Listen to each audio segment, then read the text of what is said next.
Hello everyone. आज से हम शुरू करने वाले हैं जावा यूनिट 1। तो चलो शुरू करते हैं। जावा वो किसने बनाया था यार? जेम्स गॉसलिन ने बनाया था एट सन माइक्रो सिस्टम। जब वो सन माइक्रो सिस्टम में काम कर रहे थे तब उन्होंने जावा को डेवलप करा था इन ईयर 1991। तो यार नहीं, ये 1990s में जावा को बनाया गया, ठीक है।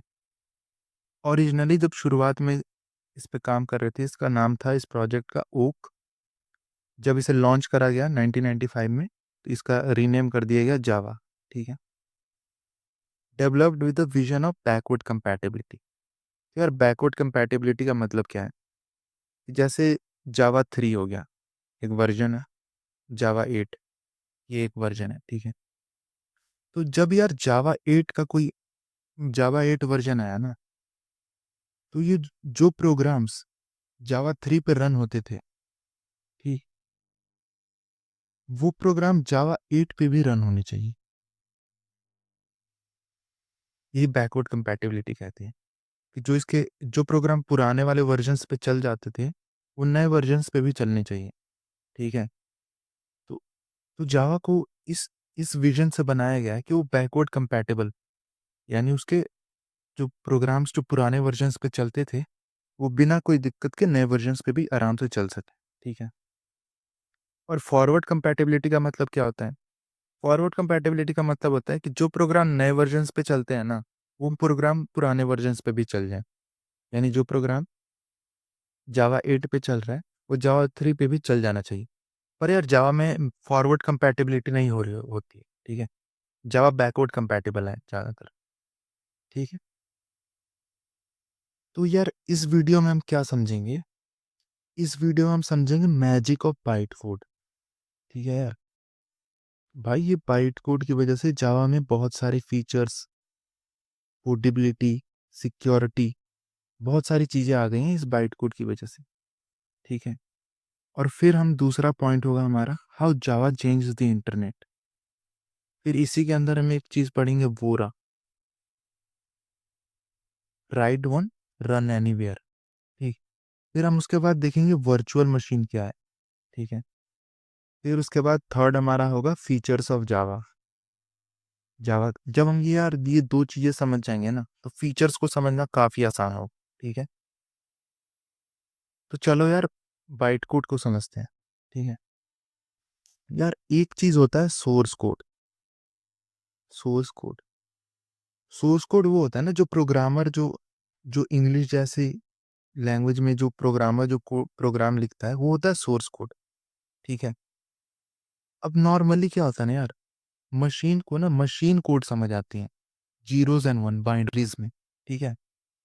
तो ह्यूमन ने सोर्स कोड लिखा और हम उसे कंपाइल कर देते हैं मशीन कोड में। कंप्यूटर को ये मशीन कोड ही समझ आ रही होती है। फिर कंप्यूटर इन मशीन कोड्स के इंस्ट्रक्शंस को एग्जीक्यूट करा लेता है, जिससे हमें अपना आउटपुट मिल जाता है, ठीक है। तो ये तो नॉर्मल फ्लो होता है, ठीक है। सी प्लस प्लस में हम सी और सी प्लस प्लस में हम क्या करते हैं कि जो हमारा सोर्स कोड होता है ना, उसे हम कंपाइल कराते हैं मशीन कोड में और उसे मशीन पे रन कर लेते हैं, एग्जीक्यूट करा देते हैं, ठीक है। तो यार यहाँ तक सब कुछ सही चल रहा था, ठीक है। सोर्स कोड है, मस्त उसे मशीन कोड में कन्वर्ट करा और आराम से चला। फिर दिक्कत क्या आई? दिक्कत ये है यार, ये सोर्स कोड है, dot C P P file में होता है सी प्लस प्लस में, तो ठीक है। इसे कंपाइल कराया, ये हमारा है, एक है सिस्टम, ठीक है। मान लो S1, ठीक। तो यहाँ पे जब हम कंपाइल कराएंगे तो हमारे पास मशीन कोड बन के आएगा। तो मशीन कोड क्या होता है यार? बाइनरी नंबर्स होते हैं, सीक्वेंस ऑफ बाइनरी नंबर्स, ठीक।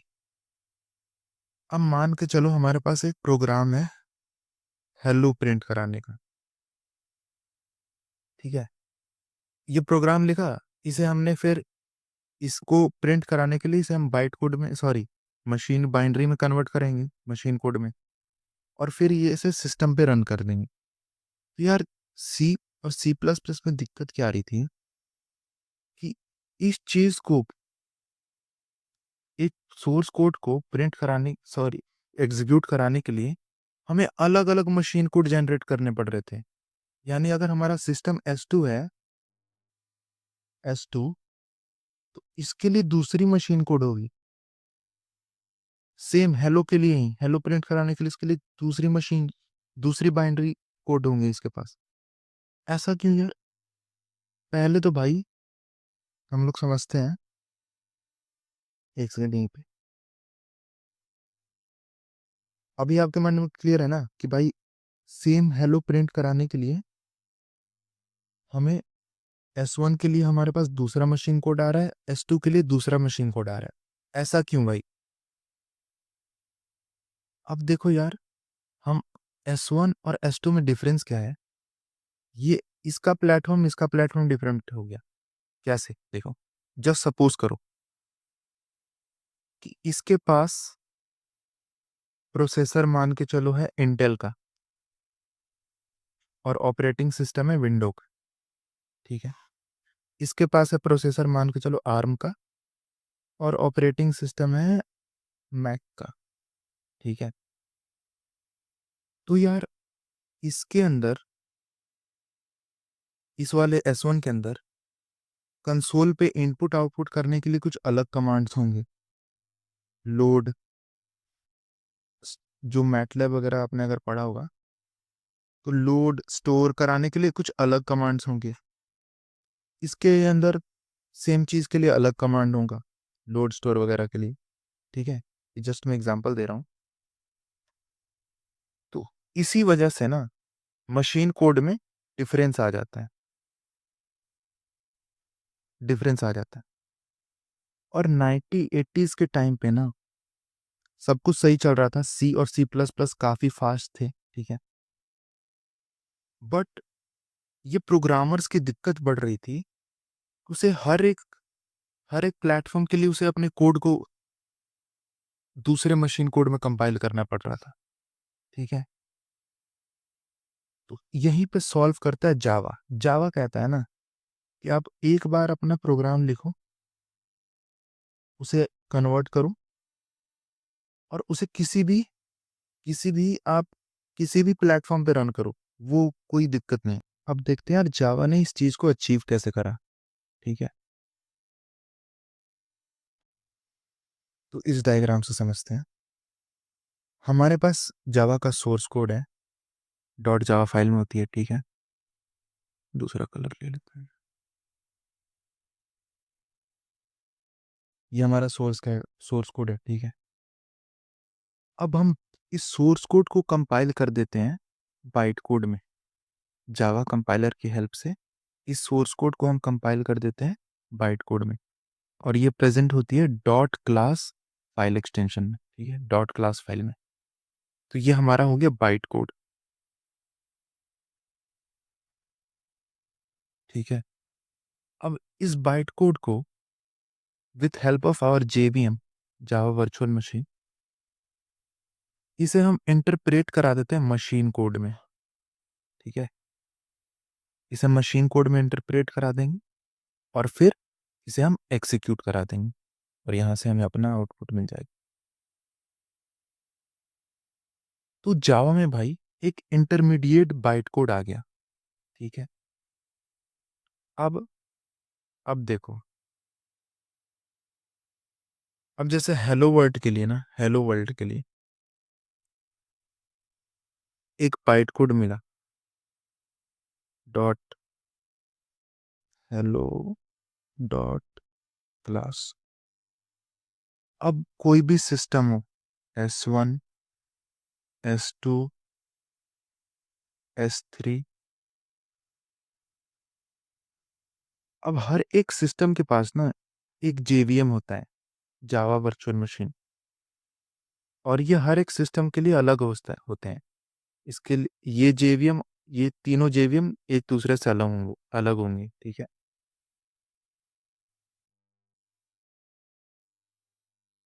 अब ये JVM की जिम्मेदारी है कि जो हम बाइट कोड इसे दे रहे हैं ना, इसे एग्जीक्यूट कराएं।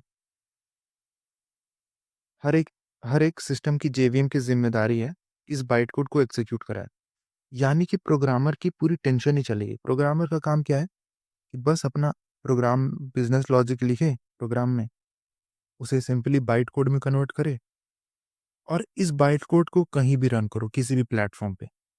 अब उस प्लेटफॉर्म का जो जेवीएम होगा स्पेसिफिक इस बाइट कोड को एग्जीक्यूट कराएगा। तो इस तरीके से यार हमने पोर्टेबिलिटी को अचीव करा। ठीक है, इस तरीके से हमने पोर्टेबिलिटी को अचीव करा कि हम एक इंटरमीडिएट बाइट कोड बना लेते हैं with help of compiler. And हर एक सिस्टम के लिए जेवीएम होता है, जावा वर्चुअल मशीन, जो कि इस बाइट कोड को एग्जीक्यूट करा रहा होता है।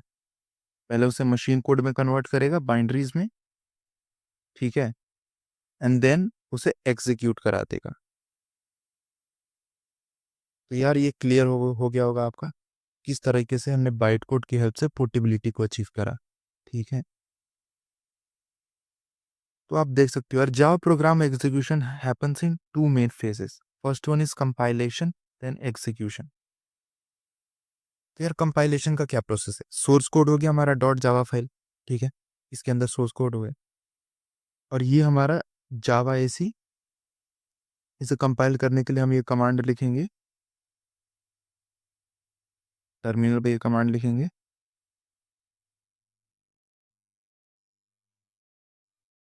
टर्मिनल पे हम कमांड लिखेंगे javac file name hello dot जावा।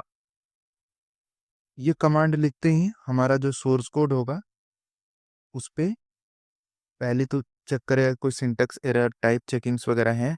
अगर नहीं होगा तो सिंपली उसे बाइट कोड में कन्वर्ट कर देगा। बाइट कोड में कन्वर्ट करते ही हमारे पास हेलो डॉट क्लास फाइल बन करके आ जाएगी जिसके अंदर हमारा बाइट कोड प्रेजेंट होगा। अब इस बाइट कोड को आप किसी भी सिस्टम पे आराम से रन करो, कोई प्लेटफॉर्म की कोई दिक्कत नहीं है। अब ये जेवीएम की जिम्मेदारी होती है कि उस बाइट कोड को उस प्लेटफॉर्म पे एग्जीक्यूट कराए। तो एग्जीक्यूशन बाय जेवीएम, तो जेवीएम के पास इंटरप्रेटर होता है यार, जो कि बाइट कोड को लाइन बाय लाइन देखता है, लाइन बाय लाइन। कंपाइलर क्या, कंपाइलेशन में क्या कर रहा था ना कंपाइलर, उस पूरे कोड को पकड़ के सीधे उसे कंपाइल कर दे रहा था बाइट कोड में।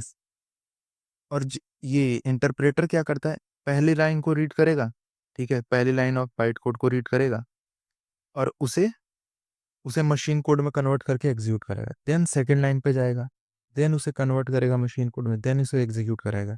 यानी read the byte code line by line, convert to machine code and then execute. This is why Java is both interpreted and compiled. ठीक है, तो आपने देख लिया कि ये इंटरप्रेटेड भी है और कंपाइल्ड भी है। ठीक, अब देखते हैं यार how Java change the internet. तो यार 1980s में मैंने आपको पहले जैसे बताया कि हर एक प्लेटफॉर्म के लिए अलग मशीन कोड जनरेट कराना पड़ रहा था। बट जावा में क्या है कि आप बस एक बार प्रोग्राम लिखो, उसे बाइट कोड में कन्वर्ट करो और कहीं भी रन करो। ठीक है, security because of code running on virtual machine, इस पॉइंट को समझते हैं यार, काफी इंपॉर्टेंट पॉइंट है ये। अब देखो यार, जो बाइट कोड हुआ ना, बाइट कोड, तो जेवीएम क्या करता है, इस बाइट कोड को, ये जैसे हमारा सिस्टम हो गया, इस बाइट कोड को ना वो सिस्टम के सारे रिसोर्सेस नहीं देता, वो उतने रिसोर्सेस और उतना ही एक्सेस देगा जो इस बाइट कोड को एग्जीक्यूट कराने के लिए जरूरी है।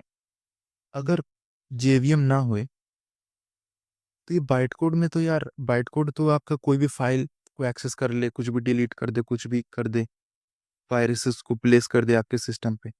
पर क्योंकि यार जेवीएम आ गया यहाँ पर बीच में, तो बाइट कोड को कन्फाइंड कर दे रहा है इस स्पेस के अंदर। ठीक है, इसकी वजह से हमारी सिक्योरिटी काफी ज्यादा इंक्रीज हो गई यार। ठीक है, so that's how Java change the internet. अब आते हैं यार फीचर्स ऑफ जावा। तो यार आपने बाइट कोड और जेवीएम का जो जावा वर्चुअल मशीन को देख के अब तो फीचर्स आराम से समझ आएंगे। ठीक है, टू स्टेज, पहला है to the Java is two stage system. ठीक है, जैसा हमने देखा सोर्स कोड है, पहले हम उसे कंपाइल करके बीच में बाइट कोड बनाते हैं, फिर बाइट कोड को इंटरप्रेट करके हम मशीन कोड बनाएंगे, and then machine code will be executed by the CPU. First point clear, then second point पे आते हैं, प्लेटफॉर्म इंडिपेंडेंट एंड पोर्टेबल। जैसे मैंने बताया यार, बस सोर्स कोड को बाइट कोड में कन्वर्ट करो और किसी भी प्लेटफॉर्म पे रन करो। अब ये उस प्लेटफॉर्म की जेवीएम की जिम्मेदारी है उसे एग्जीक्यूट करा। ठीक है, सो राइट वन, रन एनीवेयर। ठीक है, no changes for operating system और प्रोसेसर अपग्रेड्स। ठीक, then third is object oriented structure. यार Java is object oriented programming language. ठीक है, यानी इस पे फोकस होता है यार ऑब्जेक्ट्स के ऊपर, ऑब्जेक्ट्स क्लासेस के ऊपर हम इस पे फोकस करते हैं। ठीक है, जब हम और आगे पढ़ेंगे तो हम डिटेल में देखेंगे कि क्लास कैसे बनाते हैं, ऑब्जेक्ट कैसे बनाते हैं। ठीक है, बट इसमें हमारा मेन फोकस रहता है डेटा के ऊपर। ठीक है, so all the codes and data in objects are reusable packages. ठीक है, ये पॉइंट क्लियर हो गया। और देन आ जाते हैं, अभी हमने 3 देख लिए ना, फोर्थ पॉइंट पे आते हैं, रोबस्ट एंड सिक्योर। अब यार इसका मतलब क्या हुआ, जैसा मैंने आपको समझाया था ना कि जेवीएम की हेल्प से हम बाइट कोड को कन्फाइंड कर दे रहे हैं, सारी मेमोरी और सारे रिसोर्सेज नहीं दे रहे, उसे बस बहुत छोटे एरिया में कन्फाइंड कर दे रहे हैं। तो इससे क्या हुआ कि अगर इनकेस यहाँ पे कुछ दिक्कत आई ना, तो हमारा पूरा सिस्टम नहीं क्रैश होगा। ठीक है, तो यही कहता है रोबस्ट, हमारा सिस्टम रोबस्ट हो गया। Safeguard for reliable code, exception handling. अब जावा जब हम पढ़ेंगे तो हम देखते हैं ना कि हम कुछ कोड को, जो हमें लगता है कि भाई ये एक्सेप्शन दे सकते हैं, तो हम उसे कोड को ट्राई ब्लॉक के अंदर में रख देते हैं, ट्राई एंड कैच ब्लॉक। अगर यहाँ पे कुछ दिक्कत आया तो कैच कैच ब्लॉक से हम उसे ठीक करने की कोशिश करते हैं या फिर एरर थ्रो करेंगे। ठीक है, इसे आगे डिटेल में देखेंगे, बट यार एक्सेप्शन हैंडलिंग। ठीक है, verify memory access, block viruses, ये भी मैंने आपको देखा। ठीक है, नो पॉइंटर, बहुत इंपॉर्टेंट पॉइंट। यार जो जिन्होंने सी और सी प्लस प्लस पढ़ा हुआ, उसमें मेमोरी एलोकेट करना, फ्री करना, ये सब हम पॉइंटर की हेल्प से कर रहे होते थे। ठीक है, बट जावा के अंदर यार पॉइंटर का कोई कॉन्सेप्ट नहीं है। ये memory allocate, D allocate, free, ये सब करना जावा खुद पे खुद देख लेता है। ठीक है, तो ये बहुत बड़ी दिक्कत चली है जावा के अंदर। अब देख लो यार distributed, fifth point, build for network and collaboration. ठीक है, तो यार जावा काफ़ी सारी फीचर्स प्रोवाइड करता है कि वो इंटरनेट से, मतलब कि जो उसके लोकली, जो उसके सिस्टम पे जो क्लासेस डेटा वगैरह जो नहीं प्रेजेंट है, वो किसी और के सिस्टम पे प्रेजेंट है, तो वो इजिली इस सिस्टम पे लाया जा सके। ठीक है, तो build for network and collaborations. ठीक है, share data and program easily. ठीक है, काफ़ी सारे उसने ऐसे फीचर्स प्रोवाइड कर रखे हैं, access remote objects like a local ones. ठीक है, ये जरूरी नहीं है कि आपके आपके लोकली सिस्टम पे होना चाहिए, वो कहीं भी प्रेजेंट है, हम उसे एक्सेस कर सकते हैं, ये सारी उसने फीचर्स दे रखे हैं। ठीक है, then sixth point is simple and familiar. ठीक है, तो यार small and easy to learn, Java का जो सिंटेक्स आप देखोगे, जो लैंग्वेज है, वो काफ़ी ज़्यादा सिंपल एंड अंडरस्टैंडेबल है। ठीक है, remove the complex feature like pointers and go to, भाई ये काफ़ी इंपॉर्टेंट है। इसके अंदर आपका कोई पॉइंटर का कोई झोल नहीं है भाई, कि आपको मेमोरी एलोकेट करना भी आपकी टेंशन, डी एलोकेट करना भी आपकी टेंशन। यार मेमोरी का वो जावा खुद से देख लेता है, गार्बेज कलेक्शन की, कलेक्शन वगैरह की हेल्प से। तो ये पॉइंट देखो काफ़ी इंपॉर्टेंट हो जाता है। Modelled on C and C plus plus for familiarity. तो यार जावा से पहले सी और सी प्लस प्लस थे। ठीक, तो जावा ने उनके जो वो जो डिफेक्ट्स थे उसको इम्प्रूव करा, और उसके बावजूद भी काफ़ी ज़्यादा फेमिलियर है। ठीक है, यानी किसी बंदे को अगर सी और सी प्लस प्लस आता हो, तो जावा में स्विच करने में उसे ज़्यादा दिक्कत नहीं होने वाली। ठीक है, काफ़ी ज़्यादा फेमिलियर है। हालांकि जावा में बॉयलर प्लेट ज़्यादा हो जाता है, बट स्टिल काफ़ी ज़्यादा फेमिलियर है। ठीक है, then next seventh is multi threaded and interactive. यार मल्टी थ्रेड का मतलब क्या हुआ, जैसे आप फोन चलाते हो राइट, फोन चला रहे हो तो आप वीडियो देख रहे हो और मान के चलो बैकग्राउंड में आप कोई फाइल या फिर कुछ डाउनलोड कर रहे हो, तो यार दो चीजें एक साथ हो रही हैं, ठीक है, दो चीजें एक साथ हो रही हैं। तो जावा के अंदर ये, वैसे इस प्रोसेस को मल्टी प्रोसेसिंग कहेंगे, बट मल्टी थ्रेडिंग क्या बोलता है ना, कि जैसे आपका ये प्रोग्राम होगा, ये प्रोग्राम है ठीक है, वो लाइन बाय लाइन एग्जीक्यूट हो रहा है, तो मान के चलो ये एक थ्रेड है ठीक है, ये थ्रेड एग्जीक्यूट हो रहा है, तो हम इस थ्रेड में ना एक small part of code consider कर लो, जैसे ये, तो अगर ये दो लाइन एग्जीक्यूट हो गए ना, ये तीसरा लाइन वेट, ये वाला लाइन वेट नहीं करेगा कि ये दोनों एग्जीक्यूट हो जाए। एक्चुअली में क्या होगा ना कि हम इसे थ्रेड बना देंगे, और ये वाला लाइन और ये वाला लाइन एक साथ साइमल्टेनियसली एग्जीक्यूट हो रहे होंगे सेम प्रोग्राम के अंदर। अगर आपको समझ नहीं आएगा तो हम मल्टी थ्रेडिंग और देखेंगे, बट ये दो चीजों को हैंडल मल्टीपल टास्क साइमल्टेनियसली, ठीक है, no waiting for one task to finish, ठीक है। हाईली रिस्पॉन्सिव एप्लीकेशन, रिस्पॉन्सिव का मतलब क्या होता है यार, मान के चलो आप किसी वेबसाइट पे गए ठीक है, आपने कुछ इन्फॉर्मेशन सर्च करी यहाँ पे, अब यार इन्फॉर्मेशन के लिए तो सर्वर पे जाएगा ठीक है रिक्वेस्ट, पर यार क्या क्या ऐसा हो जाए कि जब तक ये रिक्वेस्ट नहीं आती आपका पूरा वेबसाइट ऐसे बंद सा पड़ा हो जाए, कि भाई आप इधर भी क्लिक करो तो कुछ रिस्पॉन्स नहीं दे रहा, वेट कर रहा है जब तक भाई ये डेटा नहीं आ जाता, यहाँ पे भी आप कुछ क्लिक करो कुछ भी रिस्पॉन्स नहीं देगा, ये काफ़ी ज़्यादा खराब यूज़र एक्सपीरियंस है, ठीक है। ऐसा होना चाहिए कि भाई जब तक डेटा नहीं आता अगर यूज़र कुछ यहाँ पे टाइप कर रहा है तो वो भी हो जाए, ठीक है, इसी को बोलते हैं रिस्पॉन्सिव। तो यार क्योंकि भाई जावा मल्टी थ्रेडेड है, तो इससे आप हाईली रिस्पॉन्सिव एप्लीकेशंस बनाने में काफ़ी ज़्यादा हेल्पफुल होती है, ठीक है। आई होप यार आपको मैंने इसके फीचर्स को समझा दिया और आपको रटने की कोई ज़रूरत ना लगी हो, क्योंकि हमने बाइट कोड और जेवीएम काफ़ी अच्छे से देखा था, ठीक है। तो थैंक यू। हेलो गाइस, इस वीडियो में हम लोग जावा इन्वायरमेंट पढ़ेंगे।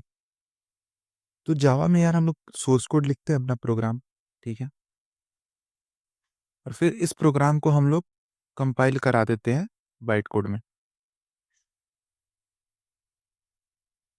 देन इस बाइट कोड को हम लोग इंटरप्रेट कराते हैं मशीन कोड में, इंटरप्रेटर की हेल्प से। देन इस मशीन कोड को हम अपने सिस्टम पे एग्जीक्यूट करा देते हैं, ठीक है, आउटपुट के लिए। तो ये सोर्स कोड से लेकर के एग्जीक्यूशन तक हमें किस किस चीज़ों की नीड पड़ रही है, हमें पहला तो कंपाइलर लगेगा, ठीक है, जो कि सोर्स कोड को बाइट कोड में कन्वर्ट करे। देन बाइट कोड को मशीन कोड में कन्वर्ट करने के लिए इंटरप्रेटर लगेगा। फिर इस मशीन कोड को सिस्टम पे रन करने के लिए हमें रन टाइम एनवायरनमेंट की नीड होगी, ठीक है।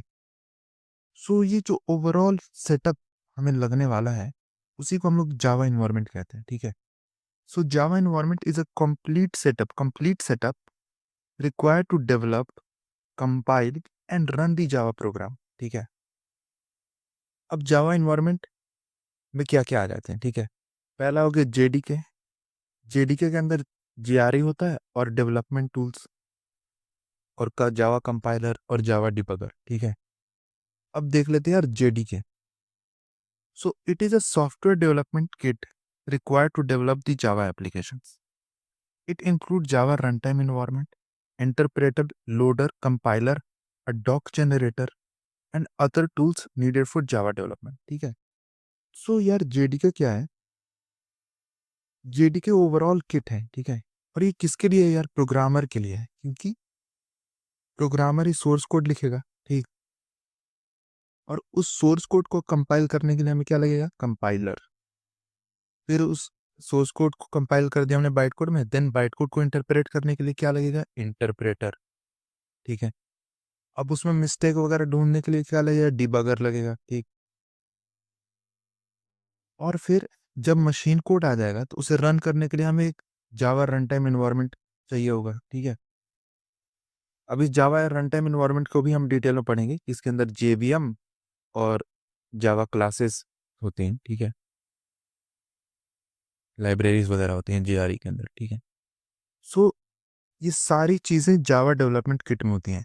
Compiler, interpreter, debugger, doc generator and Java run time environment. ठीक है, तो हमने जेडीके देख लिया यार। अब देखते हैं जावा रन टाइम एनवायरनमेंट। सो ये जो बाइट कोड होता है, अब किसी भी बाइट कोड को हमने हमने पहले समझा होगा आपने कि बाइट कोड को हम किसी भी सिस्टम पे, किसी भी प्लेटफॉर्म पे रन कर सकते हैं। बस शर्त यह है कि उसके पास जेवीएम होना चाहिए, जावा वर्चुअल मशीन। ये जावा वर्चुअल मशीन इस बाइट कोड को सिक्योरली सिस्टम पे रन कर दे सकता है। ठीक है, तो किसी भी कोड को, किसी भी बाइट कोड को रन करने के लिए जावा रन टाइम एनवायरनमेंट की नीड होती है। ठीक है, so it is a part of JDK but can be downloaded separately. इसका मतलब क्या हुआ यार?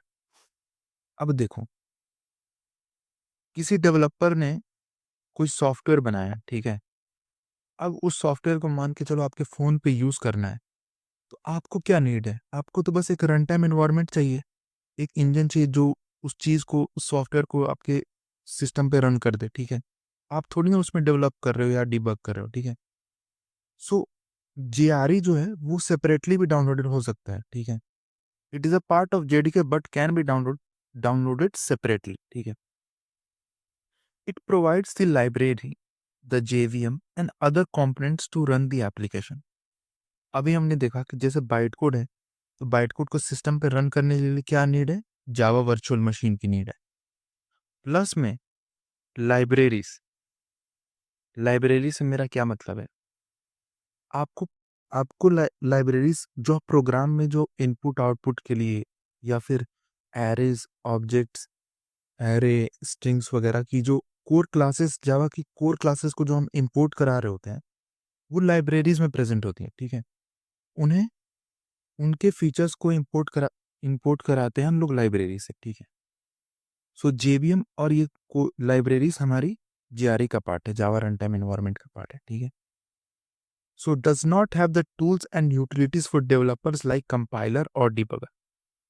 नोट करने वाली बात है कि इसके अंदर कंपाइलर और डिबगर नहीं होती, क्योंकि यार ये सारी चीजें किसे चाहिए? प्रोग्रामर को चाहिए एप्लीकेशन को डेवलप करने के लिए। बट जो यूजर है उसे तो बस यार वो एप्लीकेशन उसके सिस्टम पे रन हो जाना चाहिए। तो रन हो जाने के लिए उसे क्या चाहिए? जेवीएम चाहिए और कोर लाइब्रेरीज चाहिए। ठीक है, ताकि अच्छे से उसका ये एप्लीकेशन है जो रन हो जाए। ठीक है, अब देखते हैं यार JVM, Java virtual machine. It is a part of Java runtime environment and responsible for executing the bytecode। ठीक है, अब यार JVM का काम है कि जो भी बाइट कोड आया उसके पास, बाइट कोड किस फाइल एक्सटेंशन में प्रेजेंट रहती है? Dot class. ठीक है, अब JVM की जिम्मेदारी है कि वो इस प्लेटफॉर्म पे इस बाइट कोड को एक्सिक्यूट कराए। ठीक है,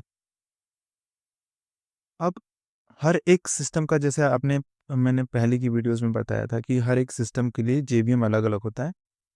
सो JVM is a platform dependent but bite code is a platform independent. Byte code यार किसी भी प्लेटफॉर्म पे रन करा जा सकता है, बस शर्त ये होनी चाहिए कि उस पे JVM, जावा वर्चुअल मशीन, उस पे प्रेजेंट होना चाहिए। ठीक है, ensure Java write once run anywhere capabilities. ठीक है, अगर उस सिस्टम के पास, उस प्लेटफॉर्म के पास, जैसे ये S1 प्लेटफॉर्म है, तो इसके पास बस JVM प्रेजेंट होना चाहिए, ये जावा के बाइट कोड को रन करा दे सकता है। ठीक है, not a platform independent, a different JVM is needed for each type of operating system. ठीक है, तो हर एक प्लेटफॉर्म के लिए यार अलग अलग JVM होगा। ठीक है, तो JVM हमने देख लिया।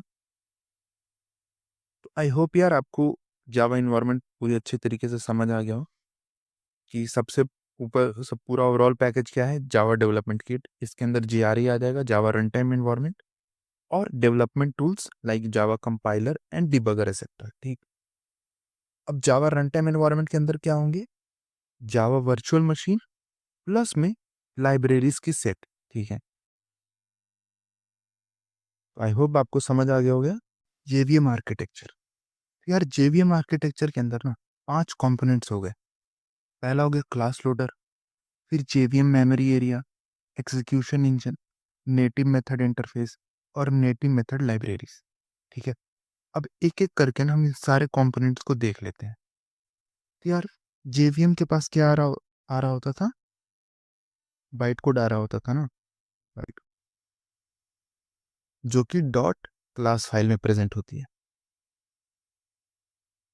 अब हमारे पास टास्क क्या हुआ कि पहले तो इस बाइट कोड को लोड कराएंगे, ठीक, लोड कराने के बाद मेमोरी में स्टोर करेंगे, स्टोर कराने के बाद हम उसे मशीन कोड में कन्वर्ट करेंगे, ठीक, और फिर इसे हम एग्जीक्यूट करा देंगे। तो यही है जेवीएम का ओवरऑल फंक्शन।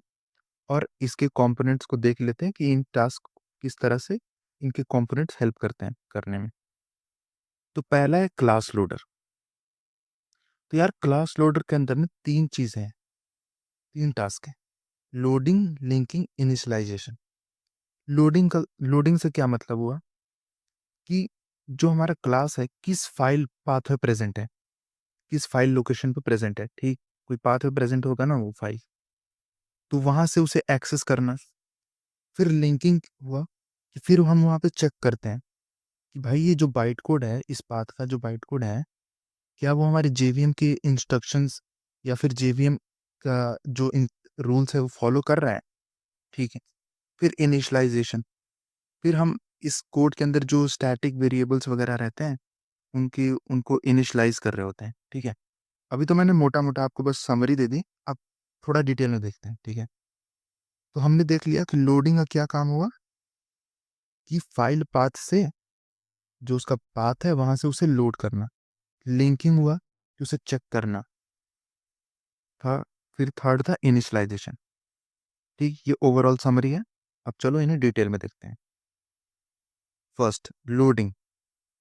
तो यार डिपेंडिंग अपॉन आवर फाइल कि वो किस पाथ लोकेशन पे प्रेजेंट है, उसके लिए हमारे पास लोडिंग में ना तीन क्लास लोडर है। पहला हुआ बूटस्ट्रैप क्लास लोडर, ये, then extension class loader, then third application class loader. अब देखते हैं बूटस्ट्रैप क्लास लोडर का क्या काम है। तो यार जावा के अंदर कोर जावा क्लासेस, अब देखो यार कोर जावा क्लासेस क्या होती हैं। जैसे यार कोई हमने प्रोग्राम लिखा, प्रिंट प्रिंट हेलो का, हेलो प्रिंट कराने का, तो यार प्रोग्रामर का काम क्या है, बस वो हेलो प्रिंट कराने का, बस उसने लिख दिया प्रिंट। बट यार वो सिस्टम में किस क्या इंस्ट्रक्शंस होंगी देनी होंगी कंसोल में उसे हेलो प्रिंट कराने के लिए, उसके लिए जो क्लासेस लगेंगे ना, जो क्लासेस की हेल्प से वो कंसोल में इनपुट आउटपुट करा रहा होगा, तो वो सारी यहाँ कोर जावा क्लासेस होती हैं, ठीक है। तो वो प्रेजेंट कहाँ होती है, वो प्रेजेंट होती है आरटी डॉट जार फाइल में, ठीक है। यार एक और इन्फॉर्मेशन थी इसमें कि जावा का वर्जन 8 से पहले जो भी हमारे कोर जावा क्लासेस होती थी ना, वो आरटी डॉट जार फाइल में प्रेजेंट होती थी। बट आफ्टर वर्जन 8 हमारी जो कोर क्लासेस जावा क्लासेस हैं वो जे मॉड फाइल्स में प्रेजेंट है, ठीक है, ठीक। तो यार आपने देखा होगा ना प्रोग्राम में इंपोर्ट करा रहे होते हैं, import Java dot lang dot util, ठीक है। अगर नहीं भी होगा तो फिर हम आगे आने में, आगे आने वाली वीडियोस में देख रहे होंगे, ठीक है। तो बूटस्ट्रैप क्लास लोडर का काम क्या होगा, to load the core Java classes. Core Java classes include those in java.lang like object and strings and java.io packages, ठीक है। अब इसका पाथ क्या होगा, $java home /jre/library। ये वर्जन 8 से पहले आरटी डॉट जार फाइल में हमारी कोर जावा क्लासेस होती थी, बट आफ्टर वर्जन 8 ये डॉट जे मॉड फाइल्स में हमारी कोर जावा क्लासेस प्रेजेंट होती हैं, ठीक है। नेक्स्ट, तो कोर जावा क्लासेस के लिए बूटस्ट्रैप क्लास लोडर होता है लोड कराने के लिए।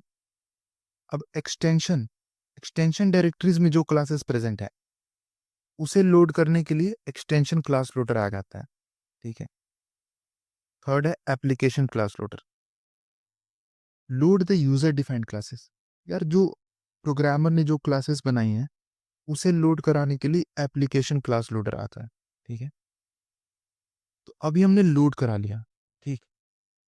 अब हम उसे लिंक कराएंगे, लिंकिंग। ठीक है, तो लिंकिंग में तीन स्टेप्स हैं, वेरिफिकेशन, प्रिपरेशन एंड रेजोल्यूशन। तो वेरिफिकेशन में क्या करते हैं ना कि भाई ये जो बाइट कोड है, क्या ये जेवीएम के रूल्स को फॉलो कर रहा है, मतलब जेवीएम के लिए सुटेबल है, ये चेक करते हैं। अगर नहीं होगा तो हम वहां से एरर थ्रो कर देंगे। ठीक है, तो उस वेरिफिकेशन में क्या होगा, check byte code for security. Then second, और जब अगर ये फॉलो हो गया तो देन नेक्स्ट हम जाएंगे प्रिपरेशन में, allocates memory for the static variables. यार प्रोग्राम के अंदर स्टैटिक वेरिएबल्स होते हैं, अभी आपको नहीं पता होगा तो उसे रहने दो। तो हम क्या करते हैं ना, जो स्टैट इस स्टेप में स्टैटिक वेरिएबल्स को मेमोरी में एलोकेट करा देते हैं, मेमोरी में हम उसे डाल देंगे। ठीक है, यानी हमने उसे को मेमोरी एलोकेट करा दिया प्रिपरेशन वाली स्टेप में। Then third step is resolution, replace symbolic reference. यार प्रोग्राम के अंदर हम बहुत सारे सिंबॉलिक एनोटेशंस यूज कर रहे होते हैं। ठीक है, तो इस स्टेप में क्या करते हैं ना, जो सिंबॉलिक एनोटेशंस हैं हम उसके जो रेफरेंस है उससे रिप्लेस कर देते हैं। जिस रेफरेंस को जो होल्ड कर रहा होगा उसके ओरिजिनल रेफरेंस से हम उन सिंबॉलिक रेफरेंस एनोटेशंस को रिप्लेस कर देते हैं। ठीक, थर्ड इज इनिशियलाइजेशन, क्लास सब सब सब क्लास लोडर सिस्टम का ये तीसरा पार्ट है, इनिशियलाइजेशन। पहला हमने देख लिया लोडिंग, फिर लिंकिंग, अब थर्ड है इनिशियलाइजेशन। तो इनिशियलाइजेशन में क्या करते हैं, all static variables are assigned with original value. अभी हमने देखा था ना, स्टैटिक वेरिएबल को हमने मेमोरी एलोकेट कराई थी। अब जो प्रोग्राम में जो उसको वैल्यूज दे रखी होंगी ना, तो इस स्टेप में हम उसको वो वैल्यू प्रोवाइड करा देते हैं। So all static variables are assigned with original value. Third, static block will be executed from top to bottom. तो ब्लॉक क्या होता है यार, वो कोड का पार्ट जो टू करली ब्रेसेस के अंदर में होंगे ना, उसे हम एक ब्लॉक बोल देते हैं। अब ये स्टैटिक ब्लॉक क्या होता है ये हम आगे पढ़ेंगे, बट आप समझ लो ये ब्लॉक ऑफ कोड है, तो इस ब्लॉक ऑफ कोड को हम एग्जीक्यूट करा देंगे। ठीक, अभी हमने देख लिया लोडिंग, लोडिंग अब क्लियर हो गया। अब लोड कराने के बाद हम उसे स्टोर कहाँ कराएंगे, मेमोरी में स्टोर कराएंगे। ठीक है, अब देखो यार जावा ने ना इंटेलिजेंटली मेमोरी को 5 रीजन्स में डिवाइड कर दी। ठीक है, अब डिवाइड करने का उसका तुक क्या था यार, प्रोग्राम में जो डेटा टाइप्स होते हैं ना, डिफरेंट टाइप की डेटा टाइप्स, उनकी लाइफ टाइम वेरी होती हैं। भाई किसी की लाइफ टाइम पूरे प्रोग्राम में होगी होल, उसका लाइफ टाइम पूरे में होगा, किसी का लाइफ टाइम काफी शॉर्ट टाइम के लिए होगा।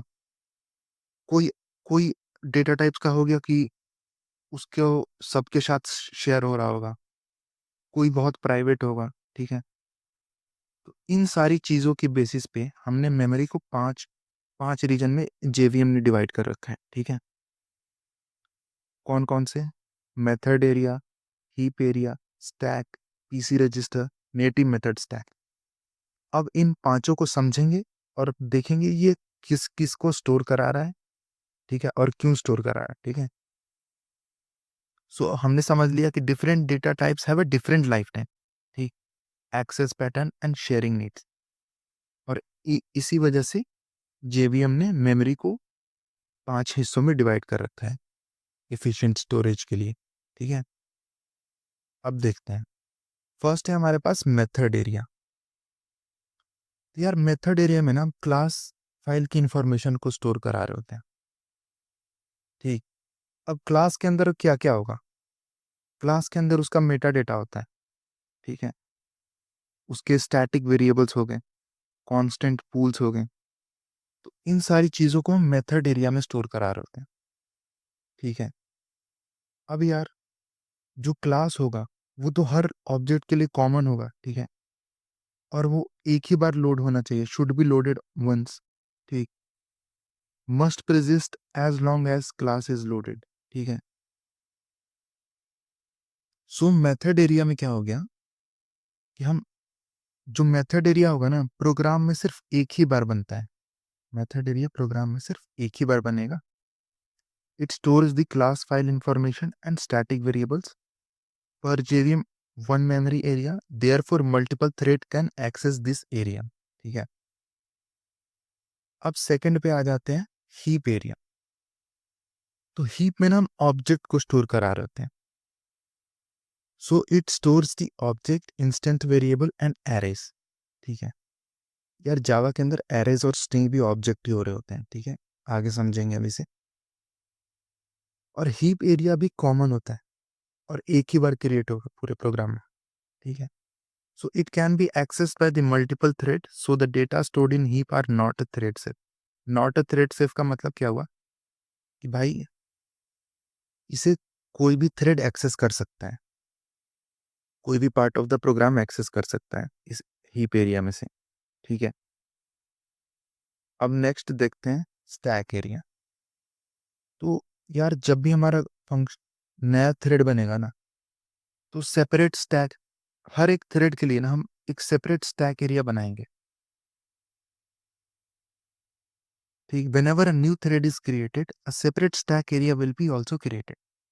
it stores the current running method and local variables। जो करंट मेथड्स रन हो रहे होंगे ना, और उन्हीं को हम इसे स्टोर कराते हैं। जैसे एग्जांपल्स आप समझो, यहाँ पे एक एग्जांपल दिया हुआ है, ये हमारा मेन फंक्शन हुआ। मेन फंक्शन के अंदर फंक्शन 1 है और फंक्शन 2 है। तो ये स्टैक में कैसे स्टोर होगा? पहला प्रोग्राम का कंट्रोल यहाँ आया, तो एक स्टैक फ्रेम क्रिएट हो जाएगा मेन का। देन फंक्शन 1 का स्टैक क्रिएट हो जाएगा, स्टैक फ्रेम क्रिएट हो जाएगा। देन फंक्शन 2 का स्टैक फ्रेम क्रिएट हो जाएगा। जब फंक्शन 2 एग्जीक्यूट हो जाएगा तो इसका स्टैक डिस्ट्रॉय हो जाएगा, स्टैक फ्रेम डिस्ट्रॉय हो जाएगा। एंड देन जब फंक्शन 1 एग्जीक्यूट हो जाएगा तो इसका स्टैक स्टैक फ्रेम डिस्ट्रॉय हो जाएगा। देन मेन एग्जीक्यूट हो गया, देन मेन का स्टैक फ्रेम डिलीट हो जाएगा। ठीक है,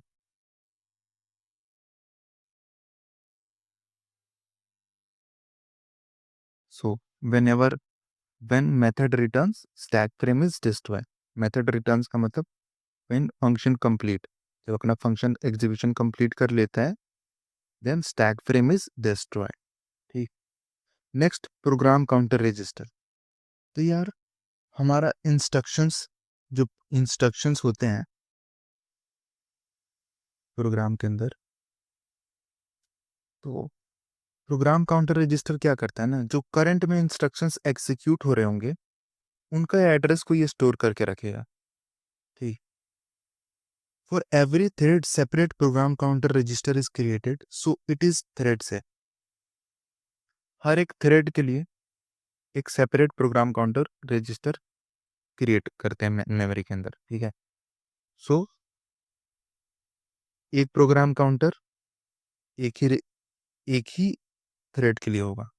ठीक है, then fifth is our native method stack. So यार ये नॉन जावा कोड के जो मेथड्स होते हैं उसके लिए है ये नेटिव मेथड स्टैक है। क्योंकि यार हम मिक्स नहीं करेंगे ना नॉन जावा मेथड्स और जावा मेथड्स को,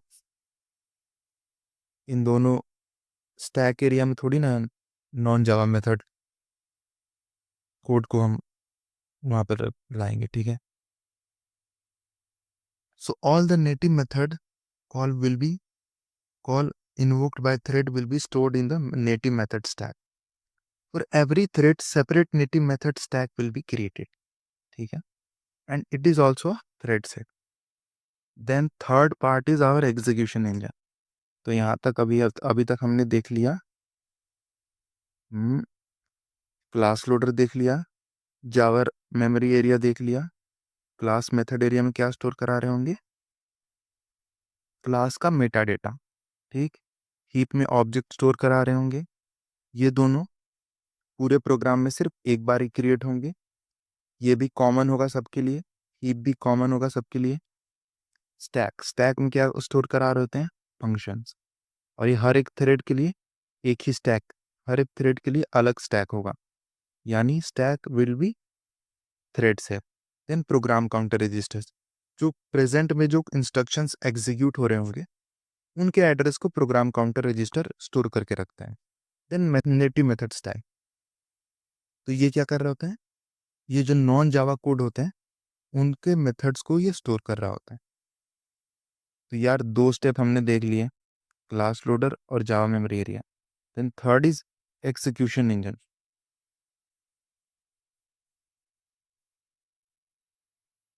अब देखते हैं एग्जीक्यूशन इंजन। तो एग्जीक्यूशन इंजन का काम क्या है, it converts the byte code into machine code and then executes the program. तो अब तक तो हमने बाइट कोड को लोड करा लिया, मेमोरी में स्टोर करा दिया। अब क्या काम है कि उसे मशीन कोड में कन्वर्ट करें। मशीन कोड क्या होती है यार, मशीन कोड बाइनरी हो जाए यार, कंप्यूटर पे तो बाइनरी समझ आता है ना सिस्टम को, जीरोज एंड वन। तो जो भी हमारा बाइट कोड है इसे इंटरप्रेटर की हेल्प से, इंटरप्रेटर, जीआईटी कंपाइलर्स, आगे देखेंगे, इन सब की हेल्प से हम मशीन कोड में कन्वर्ट कर देते हैं। ठीक। और जब एक बार हमने मशीन कोड में कन्वर्ट कर दिया तो उसके बाद हम अपने प्रोग्राम को एग्जीक्यूट करा देंगे। तो इसके अंदर के कंपोनेंट्स क्या है, interpreter, JIT JIT compiler, garbage collector. अब देखते हैं इन तीनों को एक एक करके समझना। इंटरप्रेटर, इंटरप्रेटर का काम क्या होता है यार, इंटरप्रेटर भाई कुछ नहीं है। इंटरप्रेटर का मतलब हुआ कि कोई प्रोग्राम का एक लैंग्वेज से दूसरे लैंग्वेज में कन्वर्ट करना। इस केस में क्या है कि हम बाइट कोड को मशीन कोड में कन्वर्ट कर रहे हैं। ठीक है, वही होता है इंटरप्रेटर, एक लैंग्वेज को दूसरे लैंग्वेज में कन्वर्ट कर देना। तो हम बाइट कोड को कन्वर्ट कर रहे हैं मशीन कोड में। इंटरप्रेटर कैसे कन्वर्ट करता है यार, जैसे ये बाइट कोड हुआ, ठीक, तो पहली लाइन को मशीन कोड में कन्वर्ट करेगा और एग्जीक्यूट कराएगा, देन सेकंड लाइन को करेगा, देन थर्ड लाइन को करेगा। यानी ये कोड को लाइन बाय लाइन रीड करेगा और उसे एग्जीक्यूट करा रहा होगा। ठीक है, बट कंपाइलर के केस में क्या हो रहा होता था, हमारा पूरे सोर्स कोड को उसने एक बार में पकड़ा और पूरे सोर्स कोड को एक ही बार में वो कंपाइल करके बाइट कोड में कन्वर्ट कर रहा होता था। ठीक है, बट इंटरप्रेटर में लाइन बाय लाइन एग्जीक्यूट हो रहा होता है, लाइन बाय लाइन हम मशीन कोड में कन्वर्ट कर रहे होते हैं और एग्जीक्यूट करा रहे होते हैं। ठीक है, अब देखो यार जिट कंपाइलर, यार जिट कंपाइलर ने जावा की एफिशिएंसी काफ़ी बढ़ा दी है। कैसे, अब यार हमारा एक प्रोग्राम है, ठीक है, अब प्रोग्राम में ना कोई फंक्शन है, सपोज करो कोई कोड है, वो बार बार प्रोग्राम में यूज हो रहा है। ठीक है, इंटरप्रेटर यार उसे बार बार उसे इंटरप्रेट करेगा। तो जिट क्या करता है ना, वो देख लेगा ना कि भाई ये जो ये पार्ट है ये बार बार प्रोग्राम में एग्जीक्यूट हो रहा है, तो उसे वो कन्वर्ट कर लेगा मशीन कोड में, और जब भी उसको नीड होगी ना तो वो सीधे प्रोवाइड कर देगा। इससे क्या होगा कि इंटरप्रेटर को उसे बार बार एग्जीक्यूट इंटरप्रेट करने की नीड नहीं होगी। जिट क्या करता है, प्रोग्राम में एनालाइज कर लेगा कि भाई ये चीज बार बार यूज में आ रही है। ठीक है, सो इससे हमारी परफॉर्मेंस काफी ज्यादा इंक्रीज हो जाती है। ठीक है, then garbage collector, garbage collector क्या करता है, रिमूव अनयूज्ड ऑब्जेक्ट्स। देखिए यार भाई कि क्या ये ऑब्जेक्ट, जो ऑब्जेक्ट कहाँ स्टोर होती है, हीप में स्टोर हो रही थी। ठीक है, ये देखिए भाई इसके अंदर जो ऑब्जेक्ट है क्या इसकी नीड है अभी, नीड वो हम देखेंगे गार्बेज कलेक्शन को, हम जब डिटेल में पढ़ेंगे ना तो समझेंगे कि ये किस तरह से एनालाइज करता है कि भाई ऑब्जेक्ट की नीड है कि नहीं है। उस हिसाब से इसकी मेमोरी को ये फ्री कर देगा। ठीक है, फ्री हीप मेमोरी। सो गार्बेज कलेक्टर भी क्लियर हो गया होगा। तो एग्जीक्यूशन इंजन को हमने देख लिया यार। अब देखते हैं फोर्थ कंपोनेंट, जीएनआई, जावा नेटिव इंटरफेस। ये क्या करता है, जावा को हेल्प करता है नेटिव कोड्स को, जो कि दूसरे लैंग्वेज में जो कोड लिख रखे हैं non Java code, mainly C और C plus plus plus plus में होते हैं, उन्हें जावा में लाने में हेल्प करता है जेटिव नेटिव, सॉरी, जावा नेटिव इंटरफेस। और ये जो नेटिव मेथड्स है ना, ये नेटिव मेथड लाइब्रेरीज में ये नेटिव कोड्स रहते हैं। ठीक है, यहाँ तक पांचवा पार्ट भी हो गया और इसी के साथ हमने अपना जेवीएम आर्किटेक्चर खत्म कर लिया। हेलो एवरीवन, आज हम पढ़ेंगे यार गार्बेज कलेक्शन। तो यार जावा के अंदर गार्बेज कलेक्शन का कॉन्सेप्ट आता है जो कि कह रहा होता है कि यार मेमोरी के अंदर जो अनयूज्ड ऑब्जेक्ट हैं, जावा उसे खुद ब खुद डिलीट कर देता है, ठीक है। अनयूज्ड ऑब्जेक्ट को मेमोरी से हटाने के लिए जावा के अंदर मैनुअली काम नहीं करना पड़ता, जावा इसे खुद बैकग्राउंड में खुद से ही कर देता है, ठीक है। अभी एक एग्जांपल देख लेते हैं, इसे समझेंगे क्या कहना क्या चाह रहा हूँ, ठीक है। हमने ये एक देख सकते हैं, क्लास टेस्ट है, ठीक, क्लास टेस्ट। अब इसके अंदर ना यार हम एक ऑब्जेक्ट बनाएंगे, इस मेन मेथड के अंदर हम इस क्लास का एक ऑब्जेक्ट बनाते हैं, T1, test T1 is equals to new test. यार with help of this new keyword we created one object T1, ठीक है। तो क्या हो रहा होगा यार, यहाँ पे हीप मेमोरी के अंदर ये ऑब्जेक्ट क्रिएट हो जाएगा, ठीक है। इस लाइन को लिखने के बाद हीप मेमोरी के अंदर एक ऑब्जेक्ट क्रिएट हो जाएगा जिसे कि T1 रेफरेंस वेरिएबल पॉइंट कर रहा होगा, ठीक है। अब दूसरी लाइन को आप ध्यान से देखो, हमने T1 को नल कर दिया। जब हम T1 को नल कर देंगे तो T1 नल को पॉइंट करने लग जाएगा, और ये जो ऑब्जेक्ट है हीप मेमोरी के अंदर, इसे इसके पास कोई भी रेफरेंस वेरिएबल नहीं होगा, ठीक। जब किसी ऑब्जेक्ट के पास कोई रेफरेंस वेरिएबल नहीं होता तो उसे हम गार्बेज बुला रहे होते हैं, गार्बेज। अब इसे गार्बेज इसलिए बुला रहे हैं कि अगर हम प्रोग्राम में कुछ इसका यूज भी लेना चाहे तो हम इसका यूज नहीं कर सकते, क्योंकि इसके पास कोई रेफरेंस वेरिएबल नहीं है, ठीक है। और इसी वजह से हम इसे गार्बेज बुला रहे होते हैं। और इसने हीप मेमोरी के अंदर मेमोरी ऑक्यूपाई कर रखा है। अब इस मेमोरी का हम कहीं यूज भी नहीं कर सकते, कोई नया ऑब्जेक्ट बनाएंगे तो उसे ये मेमोरी एलोकेट भी नहीं करा सकते, ठीक है। तो इसे हमें यार रिमूव करना होगा, डिलीट करना होगा, ठीक।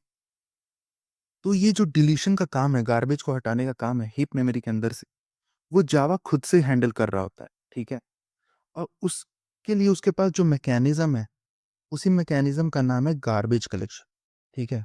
तो यहाँ तक यार आपका क्लियर हो रहा होगा पॉइंट, कि हम यार ऑब्जेक्ट्स को मेमोरी से रिमूव करने के लिए हमारे पास गार्बेज कलेक्शन का मैकेनिज्म है जावा के अंदर, ठीक है। It is an automatic process of freeing memory by removing the unused object in Java, ठीक है। ये पॉइंट क्लियर हो रहा हो। In Java destruction of object from a memory is done automatically by JVM, ठीक है। और जावा में ये काम कौन कर रहा होता है यार, तो ये जेवीएम करा रहा होता है काम मेमोरी से डिलीट करने, ठीक है। अब जैसे हमने देखा, when there is a no reference to an object then the object is assumed to be no longer needed। अब यार अगर किसी ऑब्जेक्ट के पास कोई रेफरेंस नहीं है तो यार हम इसे कुछ यूज नहीं कर सकते, ठीक है। मतलब इसकी कोई नीड नहीं होगी, इसी वजह से इसके पास कोई रेफरेंस नहीं है। And then the memory occupied by object is release. तो उसी वजह से हम इसे डिलीट करके ये इसने जो मेमोरी ऑक्यूपाई कर रखा होगा उसे हम रिलीज करा देते हैं, ठीक है। This technique is called the garbage collection, ठीक है। इस टेक्निक का नाम है garbage collection, and this is accomplished by JVM, ठीक है। तो यार हमने समझ लिया कि जब भी हम ऑब्जेक्ट क्रिएट करेंगे तो हीप मेमोरी के अंदर मेमोरी ऑक्यूपाई कर रहा होगा, और जब उस ऑब्जेक्ट के पास कोई रेफरेंस वेरिएबल नहीं हो रहा होता है तो उसे हम गार्बेज बोल रहे थे, गार्बेज ब्लॉक, ठीक है। और इस गार्बेज ब्लॉक का काम जावा खुद से ही कर रहा होता है ऑटोमेटिकली बैकग्राउंड में। इसके लिए कोई प्रोग्रामर कोई नीड नहीं है, कोई मैनुअल वर्क नहीं चाहिए, ये जावा खुद से हैंडल कर रहा होता है। तो जावा क्या करता है यहाँ, जावा हीप मेमोरी में चेक कर रहा होता है कि जो भी ऑब्जेक्ट्स हैं हीप मेमोरी के अंदर, क्या उनके पास कोई रेफरेंस वेरिएबल है। अगर उसके पास यार रेफरेंस वेरिएबल नहीं होगा ना तो जावा उसे गार्बेज कंसीडर करते हैं। और जब उसने गार्बेज कंसीडर कर दिया तो उसे डिलीट करने वाला होगा, ठीक है। तो जैसे ही यार जावा उसे डिलीट गार्बेज को डिलीट करने जाता है तो गार्बेज बोलता है यार कि मुझे अभी कुछ काम करने हैं। अगर जावा बोलता है गार्बेज को कि अगर तुम्हें कुछ भी अभी क्लीन अप का काम करना है तो करके आ जाओ। इससे मेरा मतलब क्या है कि गार्बेज यहाँ पे देखो, finalize method, garbage collector before sweeping out an abandoned object it called finalize method of the object, ठीक है। तो यार ये बहुत हद तक डिस्ट्रक्टर जैसा है। डिस्ट्रक्टर में हम जब डिस्ट्रक्टर कॉल करते हैं तो डिस्ट्रक्टर के अंदर जो कोड लिखा रहता है ना, C++ में आपने देखा होगा, वो कोड पहले एग्जीक्यूट हो जाते हैं मेमोरी से रिलीज डिस्ट्रक्ट करने से पहले, ठीक है। वो उससे बहुत सिमिलर जैसा है, ठीक है। तो क्या कहता है जेवीएम, क्या कहता है कि भाई मैं आपको डिलीट करने वाला हूँ, गार्बेज आपको हटाने वाला हूँ, आपको अगर कोई भी काम करना हो तो वो करके आ जाओ, ठीक है। वही वहीं पे आ जाता है फाइनलाइज मेथड कॉल होता है। जैसे ये गार्बेज हुआ तो फाइनलाइज मेथड कॉल होगा, ठीक। जैसे फाइनलाइज मेथड फिनिश हो जाता है देन जेवीएम इसे हीप मेमोरी से रिमूव कर देगा, ठीक है। After finalize method is executed the object is destroyed from the memory, ठीक है। तो मैंने फाइनलाइज मेथड भी समझ लिया यार कि डिलीट करने से पहले फाइनलाइज मेथड कॉल होगा and after the finalize method is executed the object will be destroyed from the memory. कौन सी मेमोरी यार? हीप मेमोरी, ठीक है। तो हमने यार गार्बेज कलेक्शन को देख लिया कि जावा खुद से करा रहा होता है, ठीक है। ऑटोमेटिक प्रोसेस है, इसमें प्रोग्रामर का कोई मैनुअल वर्क रिक्वायर्ड नहीं है, ठीक है। पर यहाँ पे एक सवाल आता है, क्या प्रोग्रामर एक्सप्लिसिटली गार्बेज कलेक्शन कर सकता है? तो इसका आंसर है यार नहीं। प्रोग्रामर क्या कर सकता है कि वो जावा को रिक्वेस्ट कर सकता है गार्बेज कलेक्शन को प्रोसेस को स्टार्ट करने के लिए, बट ये जावा के ऊपर है कि उस रिक्वेस्ट को ऑनर करना या नहीं करना, ठीक है। तो रिक्वेस्ट करने के लिए जावा के अंदर है दो मेथड्स हैं। पहला हो गया सिस्टम डॉट जीसी मेथड और दूसरा हो गया run time dot gate run time dot GC, ठीक है। ये दो मेथड्स हैं यार जावा के अंदर जिसे प्रोग्रामर कॉल कर सकता है। बट यार ये बस जावा को रिक्वेस्ट भेज सकते हैं कि गार्बेज कलेक्शन कैरी आउट करे, बट ये जावा के ऊपर डिपेंड करता है कि इन मेथड्स को ये ऑनर करता है या नहीं करता, ठीक है। सो we can call the garbage collector explicitly using system.gc or runtime.get runtime.gc method, but it is just request to a garbage collector, not a command, ठीक है।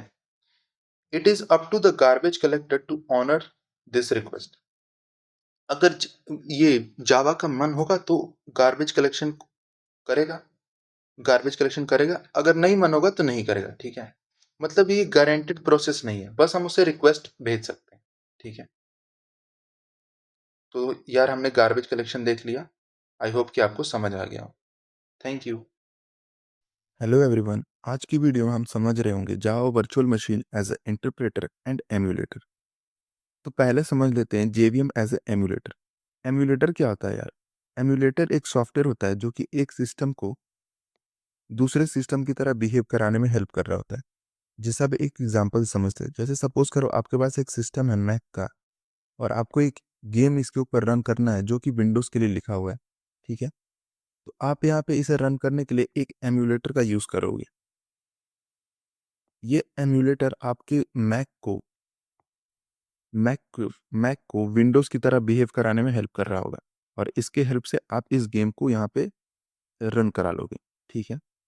So emulator it is a system that imitates the behavior of another system or hardware so that program written for one platform can run on another।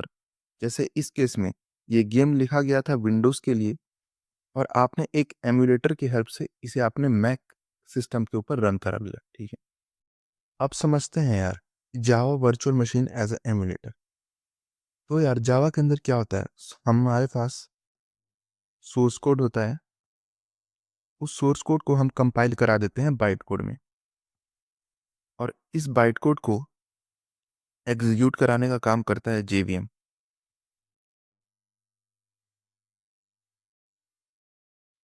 यहाँ पे इसे execute कराने का काम करता है जेवीएम। तो जेवीएम क्या करता है यार? जेवीएम एक वर्चुअल इन्वायरमेंट प्रोवाइड कर रहा होता है किसी भी सिस्टम के ऊपर ताकि इस बाइटकोड को एग्जीक्यूट कराया जा सके। जस्ट सपोज करो आपने आपने आपके पास सोर्स कोड है और आपने विंडोज के ऊपर इसे कंपाइल करा दिया बाइट कोड में, ठीक है। और अगर इस बाइट कोड को एग्जीक्यूट कराना है किसी मैक सिस्टम के ऊपर, तो जावा वर्चुअल मशीन एक इन्वायरमेंट प्रोवाइड करता है, virtual environment on top of our real machine, ताकि जो भी हार्डवेयर या फिर हार्डवेयर या फिर ओएस डिफरेंसेस हैं इन दोनों सिस्टम के बीच, उसे बाईपास करा जा सके। ठीक है। So Java programs are compiled into byte code not machine code. तो यहाँ पे हमने कंपाइल कराया बाइट कोड में कंपाइलर की हेल्प से। And byte code is a platform independent. और इस बाइट कोड को यार हम किसी भी सिस्टम के ऊपर रन करा दे सकते हैं, बस शर्त है कि उस सिस्टम के ऊपर जावा वर्चुअल मशीन होना चाहिए। ठीक है। So JVM emulates a virtual computer on top of real machine. जैसे यहाँ पे रियल मशीन के ऊपर जावा वर्चुअल मशीन एक वर्चुअल इन्वायरमेंट क्रिएट कर देता है। ठीक। So byte code can run on Windows, Linux, Macs और एंड्रॉयड एक्सेट्रा, ताकि बाइट कोड को किसी भी सिस्टम या किसी भी प्लेटफॉर्म के ऊपर रन करा जा सके। So JVM emulates the execution environment of a computer. ठीक है यार, तो ये क्लियर हो गया। अब समझते हैं Java virtual machine as a interpreter. तो यार सोर्स कोड को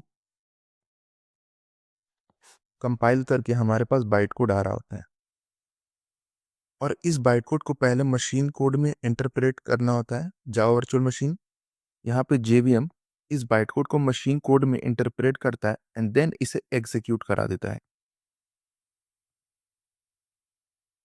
ठीक है। तो जावा वर्चुअल मशीन क्या करता है यार, उसके पास ये बाइट कोड आया जो कि डॉट क्लास फाइल में प्रेजेंट होती है। ठीक है।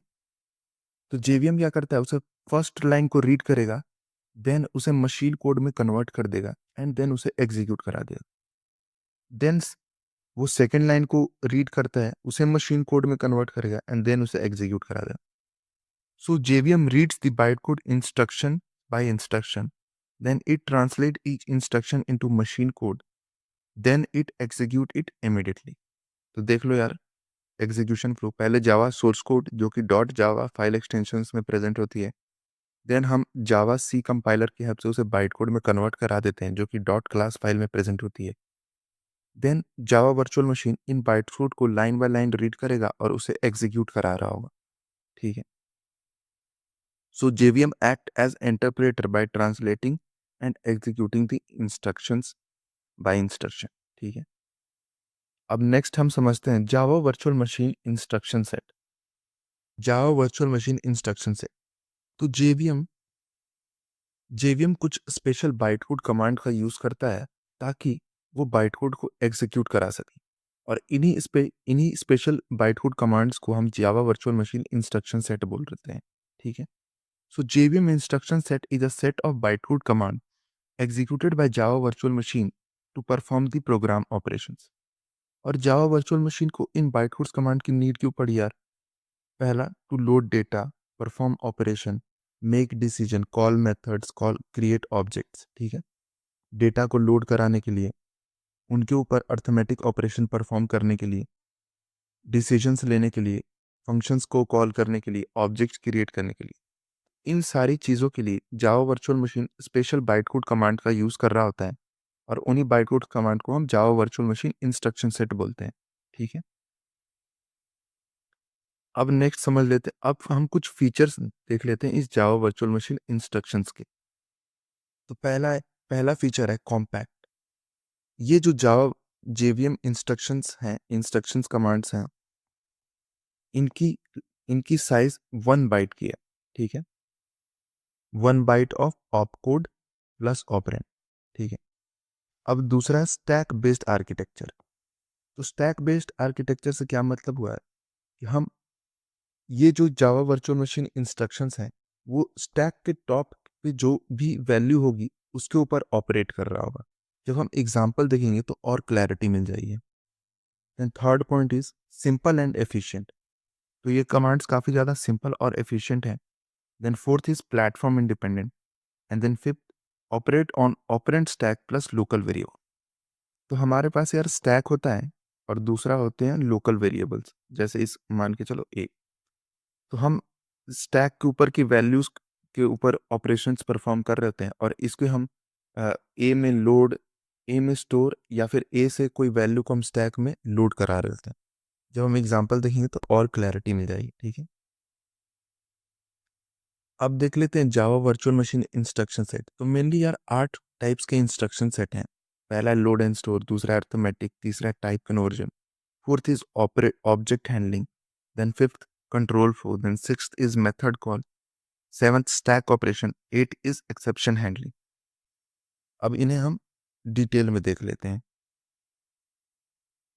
First is load and store instructions. तो इन कमांड्स की हेल्प से हम यार स्टैक और लोकल वेरिएबल के बीच में डेटा को लोड एंड स्टोर करा रहे होते हैं। जैसे यहाँ पे ये कमांड है आई लोड। अगर हमने लिखा आई लोड 5 तो स्टैक में 5 पुश हो जाएगा। ठीक है, अगर हमने लिखा आई स्टोर 0 तो जिस भी लोकल वेरिएबल की इंडेक्स वैल्यू 0 होगी, मान के चलो अगर ए की इंडेक्स वैल्यू 0 है तो जो भी स्टैक के टॉप में वैल्यू होगा वो ए में जाकर के स्टोर हो जाएगा। जैसे इस केस में स्टैक के ऊपर टॉप में वैल्यू 5 है तो लोकल वेरिएबल ए में जाकर के स्टोर हो जाएगा और यहाँ से 5 पॉप हो जाएगा। ठीक है, अब दूसरा है ए लोड कमांड। ये ऑब्जेक्ट को लोड कराने का काम कर रहा होता है। अगर हमने लिखा ए लोड 0 तो जो भी लोकल वेरिएबल जिसकी इंडेक्स वैल्यू 0 होगी वो जिस ऑब्जेक्ट को पॉइंट कर रहा होगा वो यहाँ पे जाकर के स्टोर हो जाएगा। ठीक, similarly a store to store the object. अब दूसरा देख लेते हैं अर्थमेटिक इंस्ट्रक्शंस। अर्थमेटिक्स इंस्ट्रक्शन से जावा वर्चुअल मशीन क्या कर रहा होता है, वो स्टैक में से दो वैल्यूज को पॉप करेगा और उसके ऊपर कोई अर्थमेटिक ऑपरेशन परफॉर्म करा करके इस रिजल्ट को स्टैक में पुश करा देगा। जैसे इस केस में अगर हम एक एग्जांपल लें, अगर यहाँ पे 5 4 3 स्टैक में प्रेजेंट है, अगर हमने लिख दिया आई एड तो स्टैक में से दो वैल्यूज को पॉप किया जाएगा। जैसे 3 और 4 हमने स्टैक में से पॉप करा दिया एंड देन उसे ऐड करके 7 आंसर आएगा एंड देन 7 को स्टैक में पुश करा दिया जाए। Similarly I subtract, I multiply, I divide. अब थर्ड है टाइप कन्वर्जन इंस्ट्रक्शन। तो इन इंस्ट्रक्शंस का यूज कर रहे होते हैं यार हम एक डेटा टाइप्स को दूसरे डेटा टाइप में कन्वर्ट करने के लिए। जैसे आई टू एफ, इससे हम कन्वर्ट करा देंगे इंटीजर डेटा टाइप वैल्यू को फ्लोट डेटा टाइप में। Then I to D to convert from integer data type to double data type. Then D to I to convert from double to integer data type. अब देख लेते हैं यार object handling instructions. इन instructions की help से हम objects को क्रिएट करते हैं। ठीक है, जैसे कि न्यू कीवर्ड न्यू, तो इससे हम ऑब्जेक्ट्स को क्रिएट कर देंगे, create an object. Get field, इस इंस्ट्रक्शंस की हेल्प से हम ऑब्जेक्ट्स के अंदर के डेटा को रीड कर सकते हैं। पुट फील्ड, इस इंस्ट्रक्शंस की हेल्प से हम ऑब्जेक्ट्स के अंदर राइट कर सकते हैं। जैसे एग्जांपल के लिए देख लेते हैं student S is equals to new student. तो हमने यहाँ पे न्यू कीवर्ड की न्यू कमांड की हेल्प से स्टूडेंट क्लास का एक ऑब्जेक्ट बना दिया। ठीक है, अब फिफ्थ है कंट्रोल फ्लो इंस्ट्रक्शंस। तो इन इंस्ट्रक्शंस का हम यूज कर रहे होते हैं यार लूप को हैंडल करने के लिए और इफ एल्स लॉजिक को हैंडल करने के लिए। जैसे एग्जांपल, जैसे इंस्ट्रक्शन है if I C M P G T, तो ये चेक करने के लिए यूज हो रहा होता है greater than. If I C M L T, ये यूज हो रहा था to check for less than go to conditional jump to a specific instruction. अगर हम गो टू लिखेंगे तो जिस भी इंस्ट्रक्शन पे हमें जंप करना होगा वो हम गो टू के साथ अगर स्पेसिफाई कर देंगे तो वहां पे हमारा कंट्रोल जंप हो जाएगा। ठीक, देन सिक्स्थ है मेथड इन्वोकेशन इंस्ट्रक्शन। तो जेवीएम यार इन इन इंस्ट्रक्शंस की हेल्प से फंक्शंस को कॉल करने का काम कर रहा होता है। अगर हमें कोई स्टैटिक मेथड को कॉल करना हुआ तो देन जेवीएम यूज कर रहा होता है इन्वोक स्टैटिक इंस्ट्रक्शंस का। अगर नॉर्मल मेथड्स को कॉल करना हुआ तो इन्वोक वर्चुअल वर्चुअल इंस्ट्रक्शन का यूज कर रहा होगा। अगर हमें कोई कंस्ट्रक्टर या फिर प्राइवेट मेथड को कॉल करना हुआ तो देन इन्वोक स्पेशल इंस्ट्रक्शन का यूज कर रहा हो। जैसे एग्जांपल के लिए देख सकते हो यहाँ पे ऑब्जेक्ट डॉट शो, हमें एक नॉर्मल मेथड को कॉल करना है तो बाइट कोड को एग्जीक्यूट कराने के लिए जेवीएम इन्वोक वर्चुअल कमांड का यूज करेगा। ठीक है। अब सेवेंथ है स्टैक इंस्ट्रक्शंस। तो इन कमांड का यूज कर रहा होता है यार जेवीएम स्टैक के ऊपर ऑपरेशन परफॉर्म करने के लिए, जैसे कि पॉप, डुप्लीकेट, स्वैप। ठीक है। देन 8 है एक्सेप्शन हैंडलिंग इंस्ट्रक्शन। तो जावा वर्चुअल मशीन एक्सेप्शंस को हैंडल करने के लिए इन इंस्ट्रक्शंस का यूज कर रहा होता है। जैसे एग्जांपल के लिए ए थ्रो, इसकी हेल्प से एक्सेप्शन को थ्रो कर देगा। ठीक है। अब हमने यार 8 टाइप्स ऑफ इंस्ट्रक्शंस को देख लिए। अब एक एग्जांपल से देख करके हम इन सारे चीजों को सम अप कर लेते हैं। अब यहाँ पे हमारे पास कोड लिखा हुआ है। ठीक है। अब देखते हैं कि जावा वर्चुअल मशीन इस कोड को किस तरह से एग्जीक्यूट करा रहा होगा। तो यहाँ पे हमारे पास 3 लोकल वेरिएबल हैं ए बी सी। ए की इंडेक्स वैल्यू 1 है, बी की 2 है और सी की 3 है। ठीक है। और हमारे पास है स्टैक। तो पहला कमांड होगा आई कॉन्स्ट 5। तो ये इंटीजर 5 को स्टैक में लोड करा रहेगा ये कमांड। तो 5 को उसने स्टैक के ऊपर पुश करा दिया। Then second command is I store 1। इस कमांड से जो भी स्टैक के ऊपर में टॉप में जो वैल्यू होगी उसे हम लोकल वेरिएबल में स्टोर करा देंगे। और किस लोकल वेरिएबल में कराएंगे? जिसकी इंडेक्स वैल्यू 1 होगी। तो इस केस में ए की इंडेक्स वैल्यू 1 है तो ए के अंदर हम 5 को स्टोर करा देंगे और यहाँ से 5 पॉप हो जाएगा। ठीक। फिर थर्ड कमांड है बी आई पुश 10। तो ये बाइट साइज्ड इंटीजर को स्टैक के ऊपर पुश कराएगा। तो यहाँ पे 10 को हमने पुश करा दिया स्टैक में। अब फोर्थ कमांड है आई स्टोर 2। तो जो भी टॉप में स्टैक के टॉप में जो भी वैल्यू होगी हम उसे लोकल वेरिएबल में स्टोर कराएंगे। और किस लोकल वेरिएबल में स्टोर कराएंगे? जिसकी इंडेक्स वैल्यू 2 होगी। तो इस केस में बी की इंडेक्स वैल्यू 2 है तो बी के अंदर हम 10 को स्टोर करा देंगे और 10 यहाँ से पॉप हो जाएगा। देन कमांड है आई लोड 1। तो हम यार स्टैक के अंदर लोकल वेरिएबल ए से ए के अंदर जो भी वैल्यूज प्रेजेंट है हम उसे स्टैक में लोड करा देंगे। तो यहाँ पे हमने 5 को लोड करा दिया। दूसरा कमांड है आई लोड 2। तो हम लोकल वेरिएबल बी की वैल्यू को स्टैक में स्टोर करा देंगे। देन देन कमांड है आई ऐड। तो ये क्या करेगा? ये करेगा यार स्टैक में से 2 वैल्यूज को पॉप करेगा एंड देन उसके ऊपर एडिशन करके उसे स्टैक में पुश करा देगा। तो इस केस में 5 और 10 को इसने पॉप किया और उसे ऐड करके 15 आएगा। देन 15 आंसर को इसने स्टैक में पुश करा दिया। Then I store 3। तो ये क्या करेगा? लोकल वेरिएबल सी में 15 को पुश करा देगा।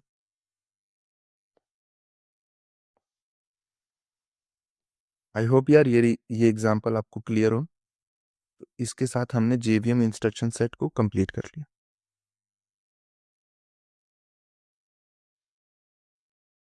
हेलो एवरीवन, इस वीडियो में हम लोग समझेंगे जावा सिक्योरिटी। तो यार जावा में अगर कोई प्रोग्राम हमारे सिस्टम पे लोकली प्रेजेंट है, ठीक है, तो इसे तो हम एग्जीक्यूट करा ही सकते हैं। ठीक है।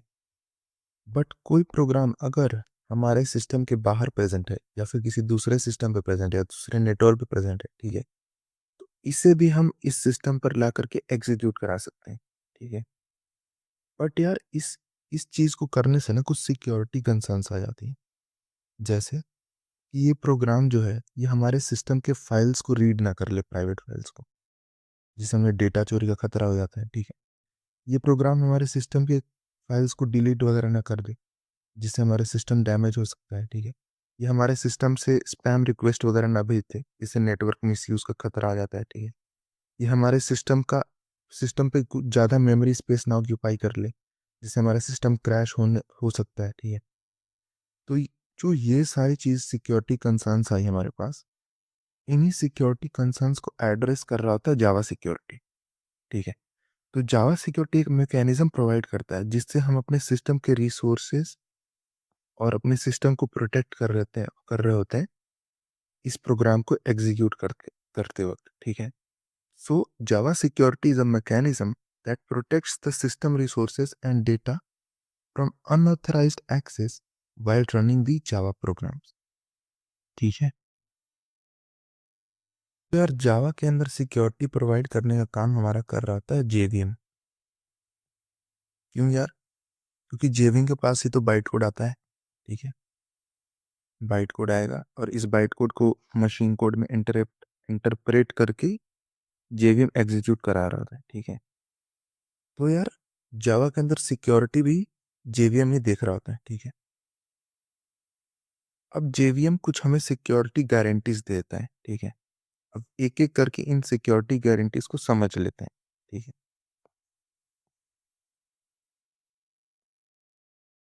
तो पहला कह रहा है नो अनऑथराइज्ड मेमोरी एक्सेस। तो यार आपको ये बात पता होना चाहिए कि जावा के अंदर मेमोरी मैनेजमेंट का काम जावा खुद से देख रहा होता है, ठीक है। मेमोरी मेमोरी एलोकेट करना, डी एलोकेट करना, ये जावा खुद से देख रहा होता है विथ हेल्प ऑफ जेवीएम, ठीक है। और अगर आप कोई ऑब्जेक्ट है जावा के अंदर, ठीक है, और इसका अगर कोई रेफरेंस नहीं है, ठीक है, यानी ये गार्बेज है, गार्बेज बन रखा है, ठीक है, तो इसे मेमोरी से क्लियर करने का भी काम जेवीएम ही कर रहा होता है with help of garbage collector, ठीक है। तो ये सारी चीज़ें तो मैंने आपको पहले ही समझा दिया है, ठीक है। तो ये बात क्लियर है कि मेमोरी मैनेजमेंट का काम जेवीएम खुद से देख रहा होता है। जावा के अंदर कोई पॉइंटर करके कॉन्सेप्ट नहीं होता जैसे हमारे सी और सी प्लस प्लस में होते हैं, ठीक है। तो जावा के अंदर मेमोरी मैनेजमेंट ऑटोमेटिकली हो रहा होता है और इसे कौन देख रहा होता है? जेवीएम, ठीक है। सो ये जेवीएम कहता है कि नो अनऑथराइज्ड मेमोरी एक्सेस, मतलब जो प्रोग्राम जेवीएम एग्जीक्यूट करा रहा है उसको मेमोरी का अनऑथराइज्ड एक्सेस नहीं मिलेगा, ठीक है। उसे उतनी मेमोरी मिल रही होगी जितनी से रिक्वायर्ड है एग्जीक्यूशन के लिए, ठीक है। आई होप आपको फर्स्ट पॉइंट क्लियर हो गया हो।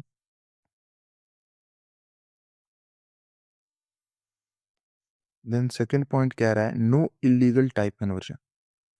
तो यार टाइप कन्वर्जन क्या होता है? जस्ट सपोज करो आपके पास एक वेरिएबल है ए जिसका डेटा टाइप है इंटीजर, इसके अंदर मान के चलो वैल्यू है 10, ठीक है। तो अब यार हम ए के अंदर ना किसी दूसरे इंटीजर को ही डाल सकते हैं, ठीक है। इसके अंदर हम कोई दूसरे डेटा टाइप को नहीं डाल सकते जैसे कि स्ट्रिंग। अगर हमने इसमें स्ट्रिंग असाइन करना चाहा, ठीक है, अगर हमने इसके अंदर स्ट्रिंग असाइन करना चाहा तो ये इलीगल टाइप कन्वर्जन का केस हो जाएगा, ठीक है। तो जेवीएम इंश्योर करता है कि जो प्रोग्राम ये एग्जीक्यूट कराने वाला है वो टाइप सेफ तो है ना, ठीक है, जिससे हमारे रन टाइम क्रैशेस और करप्शन, फाइल करप्शन से प्रिवेंट करता है हमारे सिस्टम को, ठीक है। अब अब ये पॉइंट है कंट्रोल्ड रिसोर्स एक्सेस। तो यार हमारे सिस्टम में हमारे सिस्टम में जो हमारा सिस्टम होगा, ठीक है, इसके मेमोरी, फाइल्स, नेटवर्क्स, इन सबको प्रोटेक्ट कर रहा होगा जेवीएम, ठीक है, with help of Java security manager. इसके अंदर एक सिक्योरिटी मैनेजर होता है जो कि हमारे फाइल रिसोर्सेज, हमारे मतलब ओवरऑल रिसोर्सेज को प्रोटेक्ट कर रहा होता है। वो मेक श्योर करता है कि जो ये प्रोग्राम एग्जीक्यूट होने वाला है, ठीक है, उसको किन किन फाइलों और कितने मेमोरी स्पेस का कितना मेमोरी स्पेस इसे मिलना चाहिए, ठीक है। वो उन सारी चीज़ों को हैंडल कर रहा होता है सिक्योरिटी मैनेजर, ठीक है। तो यार इससे हम अपने सिस्टम के रिसोर्सेज को मिसयूज को प्रिवेंट कर लेते हैं, बचा लेते हैं, ठीक है। अब ये पॉइंट कर रहा है बाइट कोड वेरिफिकेशन। तो यार जेवीएम बाइट कोड को एग्जीक्यूट कराने से पहले इसे वेरीफाई करता है कि जो ये बाइट कोड है इसमें ये टाइप सेफ है, ठीक है, इसका जो फॉर्मेट है वो सही है। इन सारी चीज़ों को पहले जेवीएम इसे एग्जीक्यूट कराने से पहले ही चेक कर लेगा, ठीक है। सो बिफोर एग्जीक्यूशन और बाइट कोड इज वेरीफाइड, ठीक।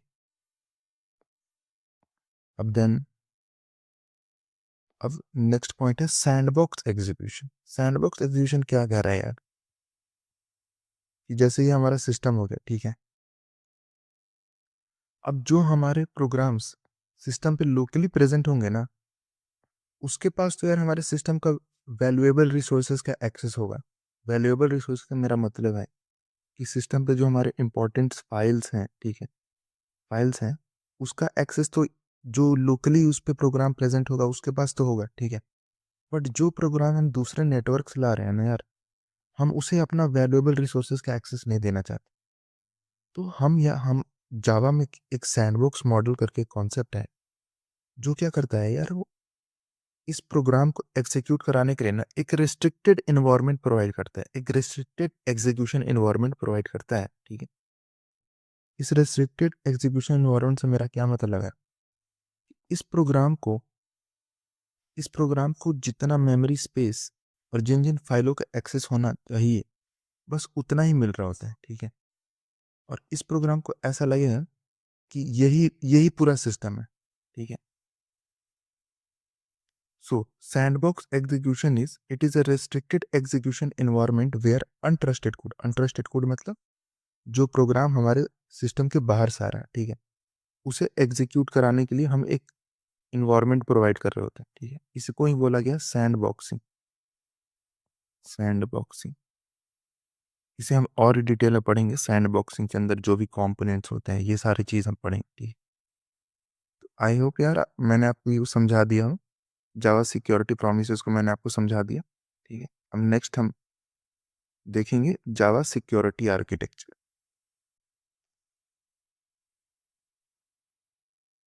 अब हम समझते हैं जावा सिक्योरिटी आर्किटेक्चर। तो ऊपर हमने देखा यार कि जेवीएम हमें काफ़ी सारा सिक्योरिटी प्रोमिसेस दे रहा है, ठीक है।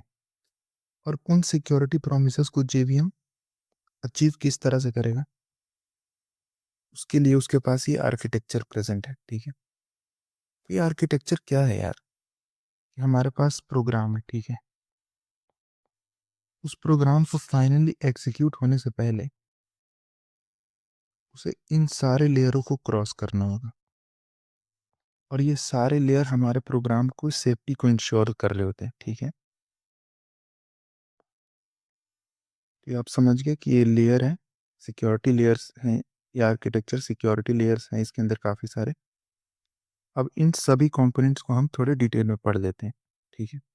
जैसे क्लास लोडर हो गया, जावा एप्लीकेशन कोड, यहाँ पे तो प्रोग्राम होगा, प्रोग्राम बोल लीजिए या फिर बाइट कोड बोल लीजिए, जिसे हमें एग्जीक्यूट कराना है। और ये सारे उसके कंपोनेंट्स हो गए, जैसे class loader, byte code verifier, security manager, access controller और जेवीएम कोड। यहाँ पे वो कोड फाइनली एग्जीक्यूट हो रहा हो, ठीक। अब इनका यूज केस देख लेते हैं थोड़े डिटेल से, इन सभी कंपोनेंट्स का। तो पहला आ जाता है क्लास लोडर। तो यार क्लास लोडर का आप नाम से ही समझ रहे हो कि क्लास को लोड कराने का काम कर रहा है, ठीक है। तो यार जेवीएम के पास तो बाइट कोड आ रहा होता है, ठीक है, और बाइट कोड प्रेजेंट होता है, बाइट कोड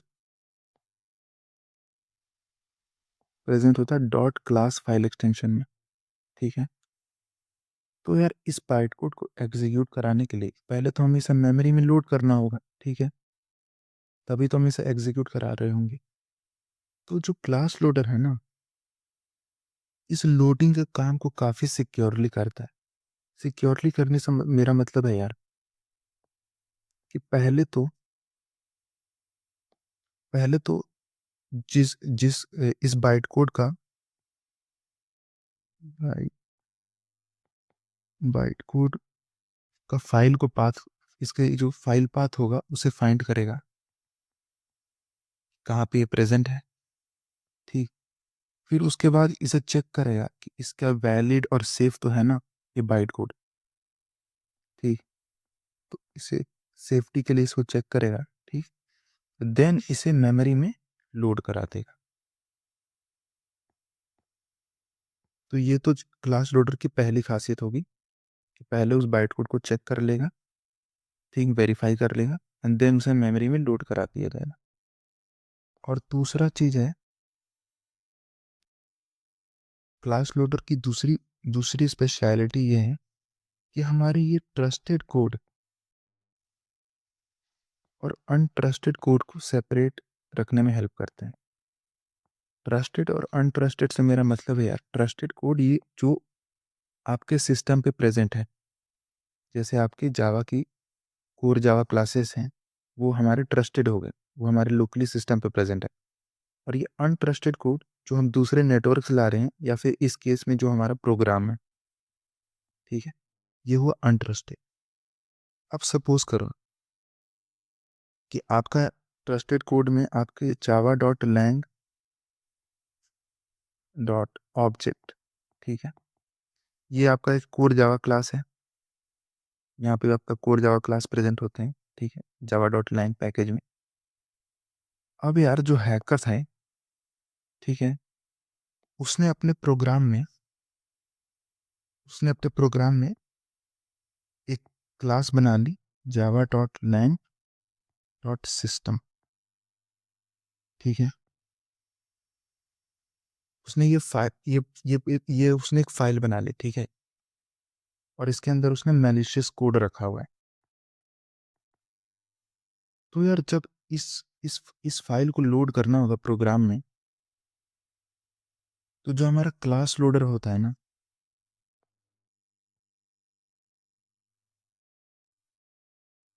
जो हमारा क्लास लोडर होता है, वो किसी भी क्लास को लोड करने से पहले पहले वो हायरार्की के तरीके से वो लोड कर रहा होता है। इससे मेरा मतलब क्या है यार, कि पहले वो बूटस्ट्रैप क्लास लोडर के पास जाएगा। बूटस्ट्रैप क्लास लोडर, ये इसका एक कंपोनेंट है यार। बूटस्ट्रैप क्लास लोडर ना, क्लास लोडर के पास कोर जावा क्लासेस होती हैं, ठीक है। यहाँ पे हैकर ने क्या ट्रिक करने की कोशिश करी, उसने हमारे कोर जावा क्लासेस से मिलती जुलती एक मिलता जुलता मतलब उसकी जगह सेम नाम का फाइल बना लिया, ठीक है। और वो सोच रहा है कि जब हम इसे लोड कराएंगे तो वो इसे लोड कर देगा जिसके अंदर मैलिशियस कोड प्रेजेंट है। बट यहाँ पे हमारा क्लास लोडर इंटेलिजेंटली पहले वो बूटस्ट्रैप क्लास लोडर के पास जाएगा और पूछेगा कि क्या उसके पास इस तरह से इससे मिलता जुलता मतलब इस नाम का क्लास प्रेजेंट है। अगर उसके पास प्रेजेंट होगा तो वो यहाँ से लोड करेगा, ना कि इसके इसके पाथ पे, ठीक। अगर यहाँ भी नहीं हुआ तो एक्सटेंशन क्लास लोडर के पास जाएगा, ठीक है, पूछेगा कि यहाँ पे प्रेजेंट है। अगर यहाँ से पे प्रेजेंट हुआ तो यहाँ से उठा लेगा। अगर इन दोनों के पास प्रेजेंट नहीं हुआ तो देन वो थर्ड एप्लीकेशन क्लास लोडर के पास जाएगा। एप्लीकेशन क्लास लोडर वो क्लास लोडर होते हैं जहाँ जो हमारा यूजर डिफाइंड है। देन वो अगर नहीं हुआ देन वो यहाँ से क्लास को लोड कर रहा होगा, ठीक है। तो आप समझ गए कि इस तरीके से हमारा जो क्लास लोडर है वो ट्रस्टेड और अनट्रस्टेड कोड को सेपरेट कराने में हेल्प कर रहा है, ठीक है। तो अभी हमने देख लिया यार कि हमारा क्लास लोड हो चुका है, ठीक है। So class loader loads the Java classes securely into the memory, ठीक। It prevents the malicious code from replacing the core system classes like java.lang.object। Object के अंदर यहाँ पे एरे आ सकता है, स्ट्रिंग आ सकता है, ठीक है। अब दूसरा कंपोनेंट है बाइट कोड वेरीफायर। तो यार ये हमारे बाइट कोड को वेरीफाई करेगा एग्जीक्यूट होने से पहले। ये वेरिफिकेशन क्या क्या है, पहला वो चेक करेगा कि ये स्टैक अंडरफ्लो या ओवरफ्लो तो नहीं हो रहा है इसके अंदर, ठीक है। दूसरा ये चेक करेगा कि टाइप सेफ्टी, इसके अंदर टाइप सेफ्टीज वगैरह मेंटेन है, ठीक है। तीसरा देखेगा एक्सेस वायलेशन। एक्सेस वायलेशन से क्या मतलब है यार, ये देखेगा ये बाइट कोड किसी उस उन चीज़ों का तो एक्सेस नहीं मांग रहा है जिनका एक्सेस इसे ना मिलना चाहिए, ठीक है, ठीक है। उस चीज़ को ये चेक करेगा। देन देन इलीगल जंप्स का से मतलब हुआ कि क्या वो उन मेमोरी का एक्सेस मांग रहा है जिसे जो जो जो कि अलाउड नहीं है इसे देना, ठीक है। तो इन सारी चीज़ों को ये वो पहले चेक कर लेगा बाइट कोड वेरीफायर, ठीक है। तो हमने क्लास लोडर देख लिया, हमने बाइट कोड वेरीफायर देख लिया। अब हमारा तीसरा कंपोनेंट होता है सिक्योरिटी मैनेजर। तो यार सिक्योरिटी मैनेजर एक गेट कीपर की तरह काम करता है, ठीक है। अगर अगर जो हमारा प्रोग्राम है, अगर उसने कोई भी चीज़ रिक्वेस्ट करी, किसी फाइल का किसी फाइल को एक्सेस करने का रिक्वेस्ट करा या फिर कोई नेटवर्क का एक्सेस का रिक्वेस्ट करा, उस रिक्वेस्ट को मैनेज कर रहा होता है यार ये सिक्योरिटी मैनेजर, ठीक है। और ये इन चीज़ों को किस तरह से मैनेज करता है, इसके पास होता है, इसको इस चीज़ में हेल्प कर रहा होता है एक्सेस कंट्रोल, ठीक है। तो हमने सिक्योरिटी मैनेजर समझ लिया कि ये रिक्वेस्ट वगैरह हैंडल करने का काम कर रहा है सिक्योरिटी मैनेजर। और इसको सिक्योरिटी मैनेजर को हेल्प कर रहा है द एक्सेस कंट्रोलर। अब देखते हैं यार एक्सेस कंट्रोलर किस तरह से हेल्प कर रहा है।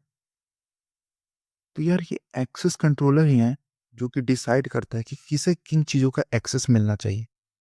जस्ट सपोज करो यहाँ पे मैंने एक बहुत अच्छा एग्जांपल ले रखा है कि हमारा कोड है, ठीक है। उसने कोई चीज़ रिक्वेस्ट करी, रिक्वेस्ट में मान के चलो उसने कुछ फाइल को एक्सेस करना चाहा, ठीक है। तो ये रिक्वेस्ट जाएगा पहले सिक्योरिटी मैनेजर के पास, ठीक है। Then security manager access controller से पूछेगा कि इसे ये इसे इस फाइल को एक्सेस देना है या नहीं, ठीक है। और then then access controller decide करेगा कि हाँ इसे देना है तो ये अलाउड करेगा, नहीं देना है तो डिनाई करेगा। और एक्सेस कंट्रोलर इस चीज़ को किस तरह से हैंडल कर रहा होगा यार, एक्सेस कंट्रोलर यार इस चीज़ को हैंडल कर रहा होगा उस ये इस कोड के फाइल के पाथ से एक्सेस कंट्रोलर बता देगा कि इसे इस चीज़ को एक्सेस देना है या नहीं। जस्ट सपोज करो अगर ये कोड किसी दूसरे नेटवर्क से आ रहा है, ठीक है। तो एक्सेस कंट्रोलर को पता होगा कि भाई इसे हम अपने सिस्टम के वैल्यूएबल रिसोर्सेज का एक्सेस नहीं देना है, ठीक है। बट अगर ये कोड हमारे लोकली सिस्टम का पार्ट है, ठीक है, मतलब ये हमारे सिस्टम पे लोकली प्रेजेंट है, तो एक्सेस कंट्रोलर तो यार इसे अपने वैल्यूएबल रिसोर्सेज फाइल वगैरह का प्राइवेट फाइल्स को भी एक्सेस दे देगा, ठीक है। तो अभी हम इसके डिटेल वर्किंग में नहीं जाते कि एक्सेस कंट्रोलर किस तरह से डिसाइड कर रहा है कि इसे परमिशन मिलनी चाहिए नहीं। अभी के लिए आप समझ लो कि एक्सेस कंट्रोलर ही होता है जो कि डिसाइड कर रहा होता है कि कि कि, कि इस कोड को किन चीज़ों का एक्सेस मिलना चाहिए, ठीक है। तो यार हमने समझ लिया क्लास लोडर, ये क्लास को लोड कराता है मेमोरी में सिक्योरली। बाइट कोड वेरीफायर, ये बाइट कोड को वेरीफाई करता है, उसका फॉर्मेट वगैरह देखता है, ठीक। Then security manager gate keeper की तरह काम कर रहा होता है। देन एक्सेस कंट्रोलर डिसाइड करता है कि किसे किन चीज़ों का एक्सेस मिलना चाहिए। जब हमारा कोड इन सारे लेयरों से होके आ जाता है देन जेबीएम कोर उसे एग्जीक्यूट करा लेता है, ठीक है। आई होप यार आपको आर्किटेक्चर समझ आ गया हो। अब हमारे पास है तो हम समझते हैं द जावा सैंडबॉक्स मॉडल। तो यार जावा सैंडबॉक्स मॉडल क्या है, यार ये रहा आपका सिस्टम, ठीक है। जो कोड सिस्टम पे लोकली प्रेजेंट है उसे हम बोलते हैं ट्रस्टेड कोड, ट्रस्टेड कोड। और यार इस ट्रस्टेड कोड के पास हमारे सिस्टम के वैल्यूएबल रिसोर्सेज का एक्सेस होगा, मतलब इसके पास हमारे सिस्टम के इंपॉर्टेंट फाइल्स प्राइवेट फाइल्स का एक्सेस होगा, ठीक है। और इसे हम इस सिस्टम पे एग्जीक्यूट करा सकते हैं। पर यार जो कोड अनट्रस्टेड है, अनट्रस्टेड से मतलब जो किसी दूसरे सिस्टम या दूसरे नेटवर्क पे प्रेजेंट है, अगर हम उसे एग्जीक्यूट कराना चाहते हैं तो हम नहीं चाहते यार कि अनट्रस्टेड कोड के पास भी उन चीज़ों का एक्सेस हो जो हमारे ट्रस्टेड कोड के पास था, ठीक है। हम इन दोनों को डिफरेंशिएट करना चाहते हैं, ठीक है। तो यार इस अनट्रस्टेड कोड को एग्जीक्यूट कराने के लिए हम इसे एग्जीक्यूशन इन्वायरमेंट देते हैं, एक रेस्ट्रिक्टेड एग्जीक्यूशन इन्वायरमेंट देते हैं।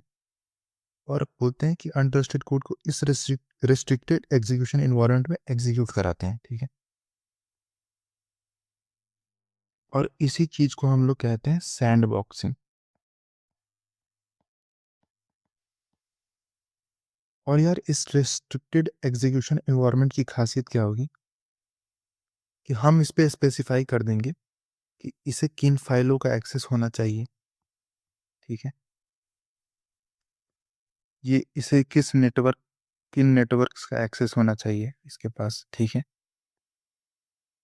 काफी ज्यादा वो हो गया,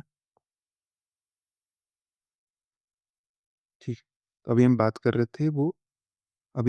रहे थे रिस्ट्रिक्टेड एनवायरनमेंट्स के फीचर्स के बारे में, ठीक।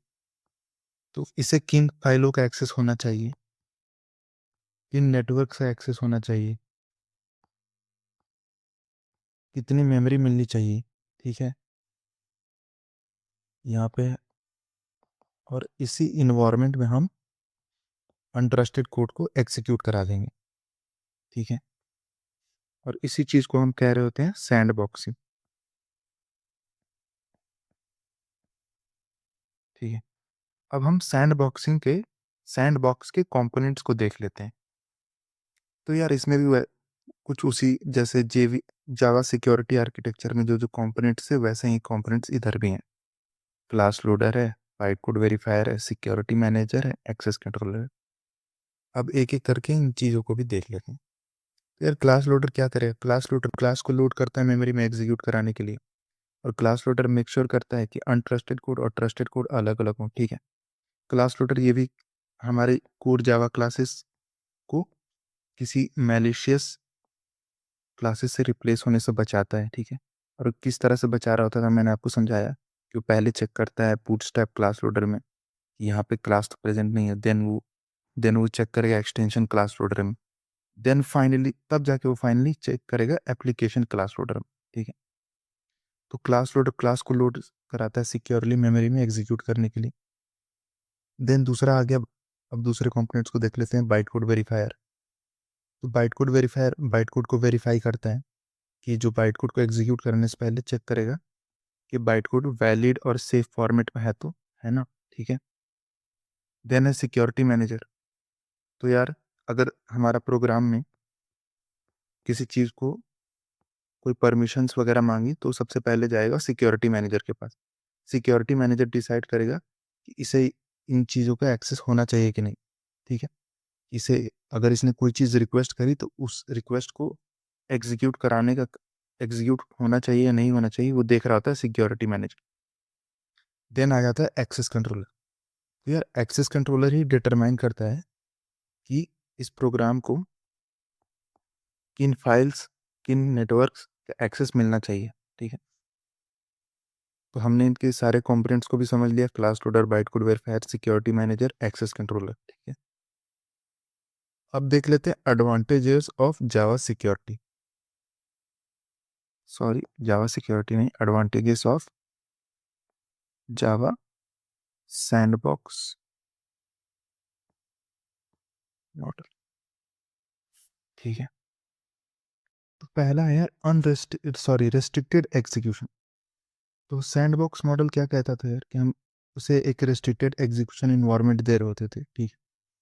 और यार अगर कुछ ये जो हमारा अनट्रस्टेड कोड है उसने कुछ दिक्कत कर दी, ठीक है, तो वो दिक्कत तो काफ़ी कन्फाइंड उसी इन्वायरमेंट में होगा, उससे हमारा पूरा सिस्टम क्रैश नहीं होगा, ठीक है। तो इससे हम अपने सिस्टम को रोबस्ट बना लिया, ठीक है। तो allow untrusted code to run without risking the host environment. Then दूसरा पॉइंट है ग्रैनुलर कंट्रोल, ठीक है। तो ग्रैनुलर कंट्रोल क्या कहता है यार, अगर हम चाहते हैं किसी फाइल को एक्सेस देना उस कोड को, तो हम ये नहीं कहेंगे ना कि अगर वो फाइल किसी किसी ड्राइव में प्रेजेंट है, ठीक, तो हम पूरा स्पेसिफाई कर सकते हैं कि बस उसे इसी फाइल का एक्सेस मिलना चाहिए इस ड्राइव से, ना कि उसे पूरा ड्राइव का ही एक्सेस दे, ठीक है। तो वही चीज कह रहा है यार granular control, you can allow access to the specific file और IP address rather than whole disk or a network, ठीक है। Then third point is platform independence. तो यार ये सैंडबॉक्स तो जेवीएम के अंदर प्रेजेंट है, ठीक, जावा वर्चुअल मशीन के अंदर प्रेजेंट है।